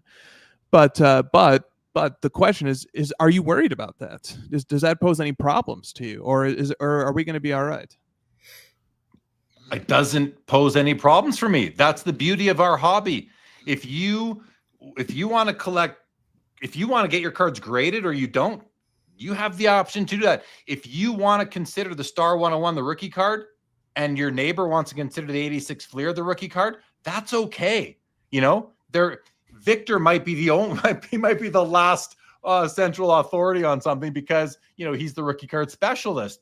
But even he likely struggles with some of these issues, and he's not admitted, but he recognizes that he struggles with really putting framework to some of these things, and it's a challenging thing. So there's no boss in the hobby. Some people say, well, the card companies can decide what a rookie card is. I disagree. Well, they'll put the RC logo on there. Yeah, but how many times do they put an RC logo on something that had a card the year before? I don't think there's a central authority. I think we have some organizations in the hobby that are acting as if they are, not deliberately, but people are seeing them as acting that way. Like the two mammoths in our hobby, Fanatics and Collectors, are the two biggest organizations in this hobby. And if there were to be a central authority on something, I think it would have to be that itself would have to be fragmented. Maybe the leagues and PAs could decide what a rookie card is. No one can tell you what the true rookie card is for Michael Jordan. No one can tell you that. There's great arguments both ways. So your question, Chris, I don't think it concerns me. If nothing else, it facilitates content and conversation and opinions and discussion and community. I'll stop there. Let's go see what Josh thinks of all this. All right. So yeah, I think it's good to have all these, not to have a consensus on stuff, because then like Jeremy just said, it enables more discussion, which will lead to more research, which will lead to more, facts being, disseminated within the hobby through social media. So I think the lack of consensus is good. If we all agreed on everything, it'd be boring. Agree. Thank you, Josh. Back to you, Chris. Yeah, so let me follow up on some of this. I think a natural extension of this is that, and the fact that there isn't a central authority, and that there, even the biggest companies would really struggle to establish any sort of monolithic control of information or of legitimacy granting. That what the predicament we all each find ourselves in as content creators, as collectors, as dealers, as all the different hats that we all wear, that we each are our own authority, and that is exciting.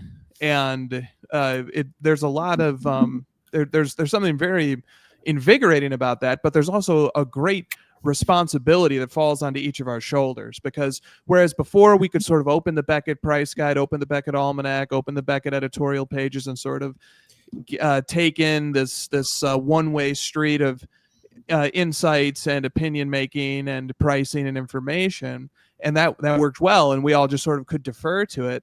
Well, one of the consequences of the deconstruction of a system like that is the fact that the things that it decreed through its expertise, like the assigning of rookie card status to certain cards and things like that, once that authority is gone, now the arguments have to stand for themselves, and every collector has to make up their own mind for themselves. And so there's a great responsibility now that comes with this more democratized approach, which is we all get to decide for ourselves. There's a marketplace of ideas. There's like a gold rush of ideas where different sides are presenting different points of view.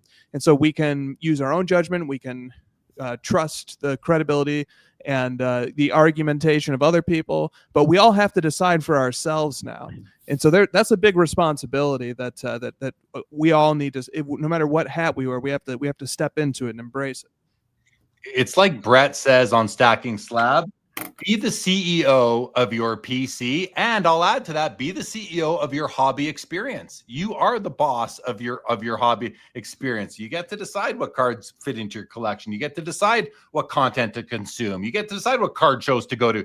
You get to decide if you're going to let Jeremy tell you to go to the Toronto Sport Card Expo or not. You get to decide all these things for yourself. And that's, again, I was meaning to say it a few minutes ago, but that's one of the beauties of the hobby, is that there's no right or wrong way to do it. Yes, I might get critical about Pokemon cards. It's not against the collectors. It's just, it's not for me. I'm a sports card guy. I tried Pokemon. I felt like such an imposter. It was so icky for me.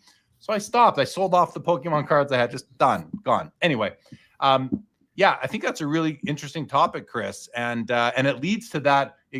Sometimes some of these questions that you pose, these topics that you bring, or other people bring and pose as well, kind of come back to the same recurring themes in the hobby, which is community. It is how no two people really collect the exact same way. It's these differences that make the hobby so engaging and so interesting to so many of us. If we all collected the same thing like we used to up until the 90s, we all collected the same thing, because you only had Topps or O-Pee-Chee hockey, and for the longest time all I had was Topps baseball.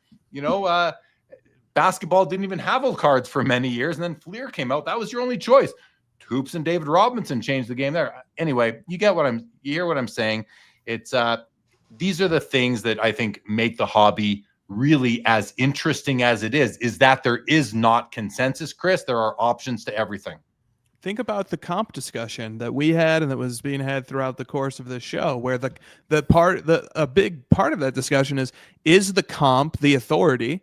Must we pay what the last comp was, and must we sell at what the last comp was, or can we think for ourselves? Can we be our own authority? Can we decide for ourselves how we're going to value things? So there's a connection point even with the comp discussion, I think. Absolutely. All right, go to a few comments here. Unless, Josh, did you have something to add before I go to comments? No, Chris, 100% right. I've overpaid for 2 cards the past 2 years that you could pay more now or pay even more later. So just pay more now. Like I sasaid, my favorite line, money's for spending. Man. Money's for spending. You can't take it with you. If you want a card and you can afford it, buy it. Like Bourdain says, eat the cream sauce. Have the extra drink, have the dessert. Buy that card you want. You're spending $500 more. Okay, big deal. You're going to keep it? Keep it. Life's short. Enjoy it. Yeah, and I mean that applies to. I think that it, I don't know that I agree with you, Josh, but I don't want to put that out as like a blanket statement, because some people have to make rent and some people have to do this and that. And if I think what you're saying, I think inherent in what you're saying is, if you have the money and it's not going to change your lifestyle, you only live once. Right. Yeah. I don't mean like skip out on rent to buy that awesome, that car. Like that'd be totally irresponsible. Like I'm irresponsible, but not that irresponsible. So, that's exactly. Draw a line somewhere. Yeah. Okay. So off to some comments. Benny Cromwell says hello to everybody. Good evening, Benny. Welcome to the show. Yeah, man cards. Everyone's favorite guy, Mo, says, if Hoj comes to Toronto, I may have to cancel my vacation. That is what we're talking about. We might see an uptick in attendance at the Expo if Hoj comes, because now we have Man cards coming. For every one that goes, there might be 5 that stay home. So we gotta do the math there. Yeah, man. Bob Boozle says, we don't need consensus. There's too much consolidation in the hobby. Fair. Brett Miles says, I love the variety of voices. I hate the lack of respect for differing opinions. Yes. Jahan says, some arguments are just illogical. Yeah. Right. There's one thing to be said for having respect for other opinions, but there is a time, and there are times when some opinions, at least the way you perceive them, and that might not be the right way, but and I'm guilty of this myself. I did it probably tonight. You read something like, this guy's out of his mind. This just doesn't make some things you just deem to be illogical. Go ahead, Josh. Yeah, my opinion that the moon was made out of cheesecake isn't an opinion. An opinion based on fact, on empirical data, on evidence is an opinion. But I think that's what he means. Brett means evidence-based opinions. Well, he's saying some arguments are illogical. Absolutely. That as a lawyer. Yeah. Opinions are not facts. When somebody states an opinion as fact, like someone could say to you, Seinfeld is a bad TV show. No, it isn't. That's a factually wrong statement. Sorry to cut you off. Yeah, that's your opinion. That's not a fact. But oftentimes people express their opinions as fact. And those are, I find, hard people to have rational discussions with. Jamie Hauser says it's hard to reach consensus because social media is a cancer. Social media has enhanced a lot of things in our lives, but it has also proven to be somewhat cancerous as well. And it gives voices to people who probably shouldn't have them. It gives platforms to some. Now, I'm not saying free speech is bad, but free speech does and should come with some consequences, and I think it does. So maybe that's the internal regulation there. Jahan also says too many semantics sometimes. Just wait. Brett Miles says there's no boss in the hobby. Print the T-shirt. I like that one, Brett. I'll add it to the list. Chris C says kind of like the 48 leaf Jackie is really 49. Well, this is interesting. Go ahead, Josh. That's a fact. That's 100% a fact. Those cards came out in August of 49. And that's why Ruth is the number 1 card in the set, because he died a month earlier. So they put Ruth as the number 1 card for that reason. I'm sorry, but that's a fact that it was a 49 set. Right. So to me, Chris says kind of, if he's talking about the Jordan issue, I don't think those are kind of like. I think there's a distinct. I think there's a difference there. We're talking about like factual evidence backing when the card came out, what it's labeled as. Yeah. And I said recently on a show here, because I do lots of shows, that it doesn't really matter if it's a 48 or a 49, right? Because the hobby is so entranced by what the grading companies put on those labels that and PSA being the behemoth, until PSA stops putting 48 on there, that's what it's going to be referred to as. And I'll probably keep calling it that, because that's just what how we refer to. That's the lexicon of the card, is it's a 48 leaf. But I know people are trying to push that agenda, and they should, and I support it, because it's just mislabeled. Josh, that's not a new. That's been going on for like 20 years now. But right, 49 leaf thing. There's now the book has come out on it called Relief. The author's name is, I know it's just escaping me momentarily. Yeah, that's true. All right. Yeah, I have it on my bookshelf. So yeah. That's a bit different, but yeah, I still appreciate the comment. Seth Kaywood said, my favorite live on YouTube, well, maybe second to the Odd Couples, Jay Lee. Oh, thank you, Seth Kaywood. I appreciate that very much. Definitely. Harbor Island says you can value it however you want, just like you can call yourself non-binary trans, just the rest of us don't have to accept it. Okay. That's an interesting, bringing something totally from out of left field into this onto Sports Cars Live, but thank you, Harbor Island. Skeppy says, Jay Lee, name the show The Comp is the consensus. Name the show The Comp is the comp is the consensus. Is it though, Skeppy? Is the comp the consensus? Because here's a question, Chris and Josh. Does there need to be permanence to consensus? Because Skeppy's comment makes me, I don't know if I think he's kidding, but it makes me think like the comps might be looked at as consensus, especially on commodity cards. But does there need to be any level of permanence to consensus? Like, does it change? That might be too deep for right now. I don't know. Chris, do you make anything of that, or am I just barking up the wrong tree there? I think there's something there, but yeah, I'm sure you do. I'm sure. I don't, I'll find something in anything, Jeremy. I think consensus. The thing that makes me nervous about consensus is the same thing that makes me love it, which is that it represents a coming together of people, but also that people can change their minds, and so it's not the consensus by itself is a bit troubling. The consensus needs to be based in something reasonable, logical, fact-based, ideally. So, like we were just talking, you have the fact opinion distinction, right? And like I think we should all be able to come to a consensus about what the facts are. But when it comes to opinion making, I just get worried that if we're sort of like we're trying to take a shortcut and it's a matter of opinion, but we're saying, well, the consensus all agrees with the opinion, so really now it's a fact. And I just don't go that far. That's where I get a little worried about consensus. If consensus is trying to be substituted in as a fact when really it's a matter of opinion, that's where I start to get concerned. Well, and so you're touching on the concept of groupthink, and which is rampant in our hobby. It's absolutely, yeah. It's rampant to the point of logic aside in many cases. So yeah, I agree with those comments for certain. Absolutely. Sports Card Market Review said, if you plan on holding a card for 5 years or more, comps don't mean jack. That's like what Josh was saying. You want to pay now more or even more later, and when you said that, Josh, I was thinking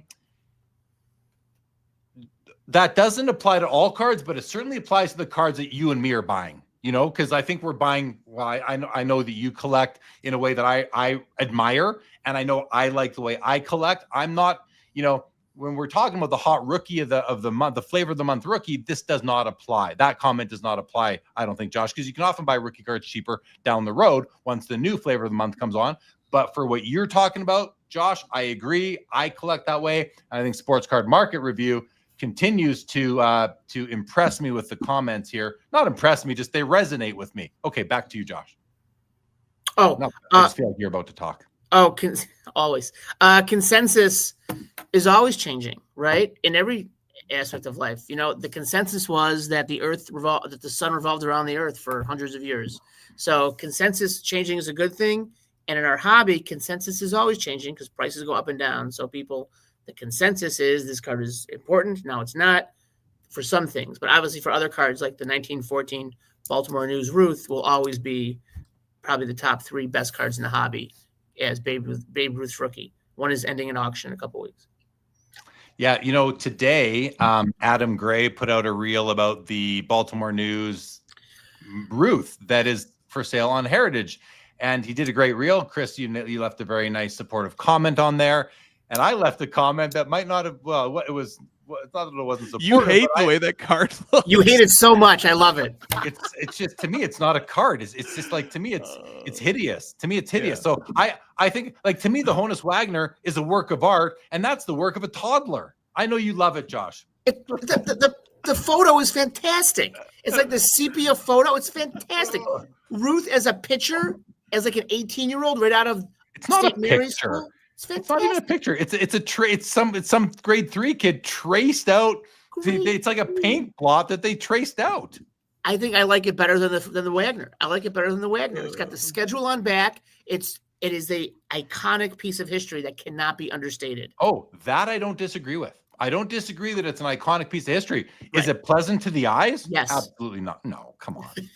Okay. Now, of course, these are opinions and we're just having fun. Right. But yeah, to me, I just don't think it's nice at all. But that's just me.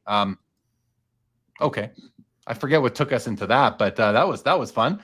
Couple more comments here. Brett Miles says, I picked up fewer cards this past year than ever before, but I've enjoyed the hobby immensely. Why? Hearing from other collectors, seeing what they picked up, celebrating their collections. Love that approach, Brett. Jahan says, someone buying a PMG red just to have a card, just to have a sample of that card in their collection has a different perspective on value than someone completing the set. Absolutely. That's why comps, like if you knew the story behind every comps would be they would be understood differently and processed differently. Seth Kaywood says it matters for rookie cards, though, especially for Satchel Paige, and Jackie Robinson. Makes their 49 Bowman rookies as well. I think this is a good. I think it's a good point, Josh, right? Because to me, and I feel like it's always been that way, though, that the 49 Bowman Jackie was considered to be a rookie card. And the same for the Satchel. I feel like they have both, because people have known that the 48 Leaf was mislabeled. Does that resonate with you, Josh? I've heard that argument before, but I've never considered the Bowman a rookie card, because I always thought that the Leaf came out before the Bowman. I have some research on this, so I will. But I mean, Topps came out before O-Pee-Chee in hockey every year, and that doesn't change the fact there. And look at nowadays with 25 brands per year per sport. True. You have to be at the calendar year to be the rookie. So if you're talking about the first released card, which nowadays is likely among the lower end copy or the lower end options for a player's rookie card. But yeah, if they're both 1949 cards, then they should both be rookie cards. If they came out in the same sports card season, they should both be rookie cards. So I hear what Seth Kaywood is saying, and I think that applies. Harbor Island Card says, if the card sold for a certain price the last 3 times, then don't try to give me some story why it's worth a different price now unless something has changed. Well, first of all, things are always changing. Always changing. And this only, to me, I would say the same thing Harbor Island Cards is saying, only for fungible commoditized cards.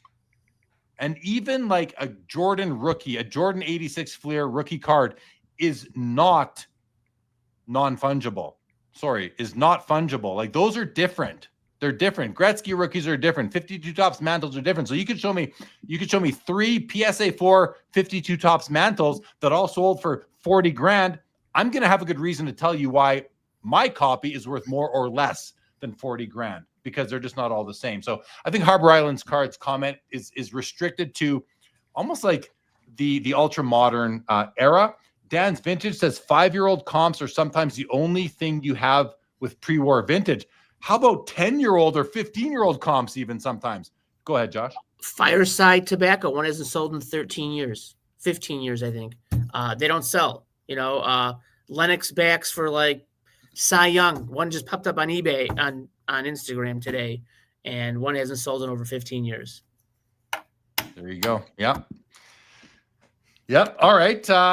Gosh, lots of comments coming through, guys. Bob Boozle says, showed Jeremy a picture of my wife the other day. He said the same thing. What, that she was an ink splot that was traced out by a grade 3er? Jesus. Love you, Bob Boozle. All right. Okay. Well, we're into overtime here. Chris or Josh, anything else you guys would like to chat about, or are you good to wrap it up? And you know what happens to me about this time, where I need to take a bathroom break. So I'm open for anything. How about having Bob Boozle and Mrs. Bob Boozle on the show one day? I would watch that. I would definitely tune into that. I would host that. I would absolutely host that. Mr. Boozle, Mrs. Boozle, what do you say? Let me know if we can make it happen for sure. A couple more comments. Jamie Hauser, if you come at me with comps, it better be researched, because I'm not looking to make things easy for someone who's too lazy to try. Fair. I hear that angle for sure. Jahan says, one of ones now are all about how bad someone wants it. Absolutely. And absolutely. Things are always changing too, right? Sports Card Market Review. How do comps get properly vetted from 10 plus years ago? Yep, fair question. Chris, would you like to address that? And if you do, can you take at least 90 seconds so I can go to the bathroom quick? Yeah, sure. Go ahead, man. Thank you. Go ahead. Comps from 10 years ago. I mean, some of the first of all, there is no way to entirely properly vet them, but some of the ways that one could try is, don't look at that one comp in isolation, but try and see if we can cluster and triangulate a trend in price from that time, from maybe a year before, a year after, gather up all the sales that happened within that 2-year window and see if there's any outliers in either direction. So that could be one way to sort of contextualize the comp. Is it's not a full vetting, but it helps. If there's a photo, that helps too, just to make sure that it was that the listing was properly titled and that that the card is true to its marketed condition or the grade that it received. We can try to triangulate it with respect to cards of similar cards of the same player. So same player from different brands that have similar rarity and stuff. We can try to find what the relationship was back then, see what it is today, to see if that relationship is held up. That can be sort of a way to infer or a likelihood that a comp back then may have been, a fair arm's length consummated transaction. Those are some of the tricks that there's some of the techniques to be used to try and vet a comp from that's that old. But there is no foolproof way. That's the reality of it. I have a question actually, Chris, if I can ask. Does like a previous sale from like an auction house, either like a larger established platform, give a little more credibility or a little more weight, or how does that come into the analysis? Yes and no. I don't want to call out any marketplaces, but at least not without coming with a fuller body of data before I do it. But anecdotally, I will look back at comps of cards 5, 10, 15 years ago, and sometimes there's some marketplaces that just sold for more. They were routinely selling for 20, 30% more than eBay. And there are some that used to sell for less, that there would be comps from specific cards that I've looked at, and they always undersold what seemed to be the market price on eBay and other platforms. So it can go a lot of different ways. But one thing that's nice about historical independent auction house sales results is that they usually have photos intact, listing titles, descriptions. You can contextualize the sale by identifying all the other cards that sold in the same auction with it, and sort of, to get a sense of the whole, how the whole auction as a whole did. So it is not. It's the historical data sets provided by the auction houses are super helpful for those reasons. Cool. All right, good stuff. Thank you for filling in there, Chris, and taking the question. I'm going to do this one comment here from viewer Jeremy. It says, I found myself looking at comps a few years ago and didn't buy much of high eye appeal, my appeal cards that I should have, probably because they were beyond the comps. Now I glance, but go for the card if it fits my eye and happy as can be. Like, sure, comps be damned sometimes, right? Like, that's just, I will use them in negotiation, sometimes fairly, with politely and that kind of thing, but not to try to like rob the guy of his card, like, okay, we see some PSA 3s that sold for this or that, say the last 3, the average is $500. You're asking $750. Could you go $550? And if they say yes or no, then if they say yes, great. If they say no, I have to decide if I want to step up and pay that extra couple $100 to buy the card that I want to take home with me. And most of the time, I'm probably going to just try and, okay, so will you take 6? No. 650? No. 675? No. 7? No. 7.25? Okay, fine. All right, I'll take the card, sort of thing. That's how it'll go for me in many instances. So, okay, let's wrap this up, guys. This was a fun show. I had fun tonight. This was a fun show, guys. Yeah. Thank you, Chris. Thank you, Josh. Thank you, chat. Thank you to Zach Tarhini for coming in with his PayPal issue and warning us against or about goods and services. You are not protected in all cases. Do business with people that you know or that you see have good reputations. Be careful sending thousands of dollars across the earth to the other hemisphere when you just don't know what is going to happen. Apparently, goods and services does not totally protect you. So careful of that. Thank you, of course, to also Dan Bliss from the Front Row Card Show, doing a great job promoting shows across the United States. Leighton, Sheldon, of course, and both of you guys. Any final comments from either of you before we're done? I saw you leaning in about Chris. Josh, you seem very excited. Well, I'm always excited to be on the show, but if a deal sounds too good to be true, it probably is. And, sometimes use escrow services, or if it's a large amount of money, do it in person. I love the comment about escrow services. If there is one to be had, very, very good advice there, Josh. Chris, any final thoughts? Great to be back, Jeremy. It's great to be back. Great show. Thank you. Great to be back. Yeah, I missed you guys. By you guys, I mean the chat. I mean you guys, all the guests. I missed you guys last week when I was out traveling. Thank you, Dan's Vintage. Appreciate it. Brett Miles, thank you for being here and your contributions. Chris C, thank you very much to you as well. Appreciate that. Laura, always great to have you. Jamie Hauser, thank you very much. Bob Boozle, we got to get you on the show one of these months or days or weeks. Guys, we're going to wrap this up. So I want to thank everybody once again. Robert Scott, he's already got the triple R's there. He knows what's coming. This is Chris and Josh's favorite part of the show. I'm still a little not sure how we end this, but we're going with it for now. And with that, guys, here on October the 11th, 2020. And remember, this show is available wherever you get your podcasts, Apple, Spotify, everywhere else. Thank you for joining us. This episode of Sports Cards Live is now over. And good night, everybody. Thanks for tuning in and being a part of the Sports Cards Live community. Don't forget to like, subscribe, and most of all, keep collecting.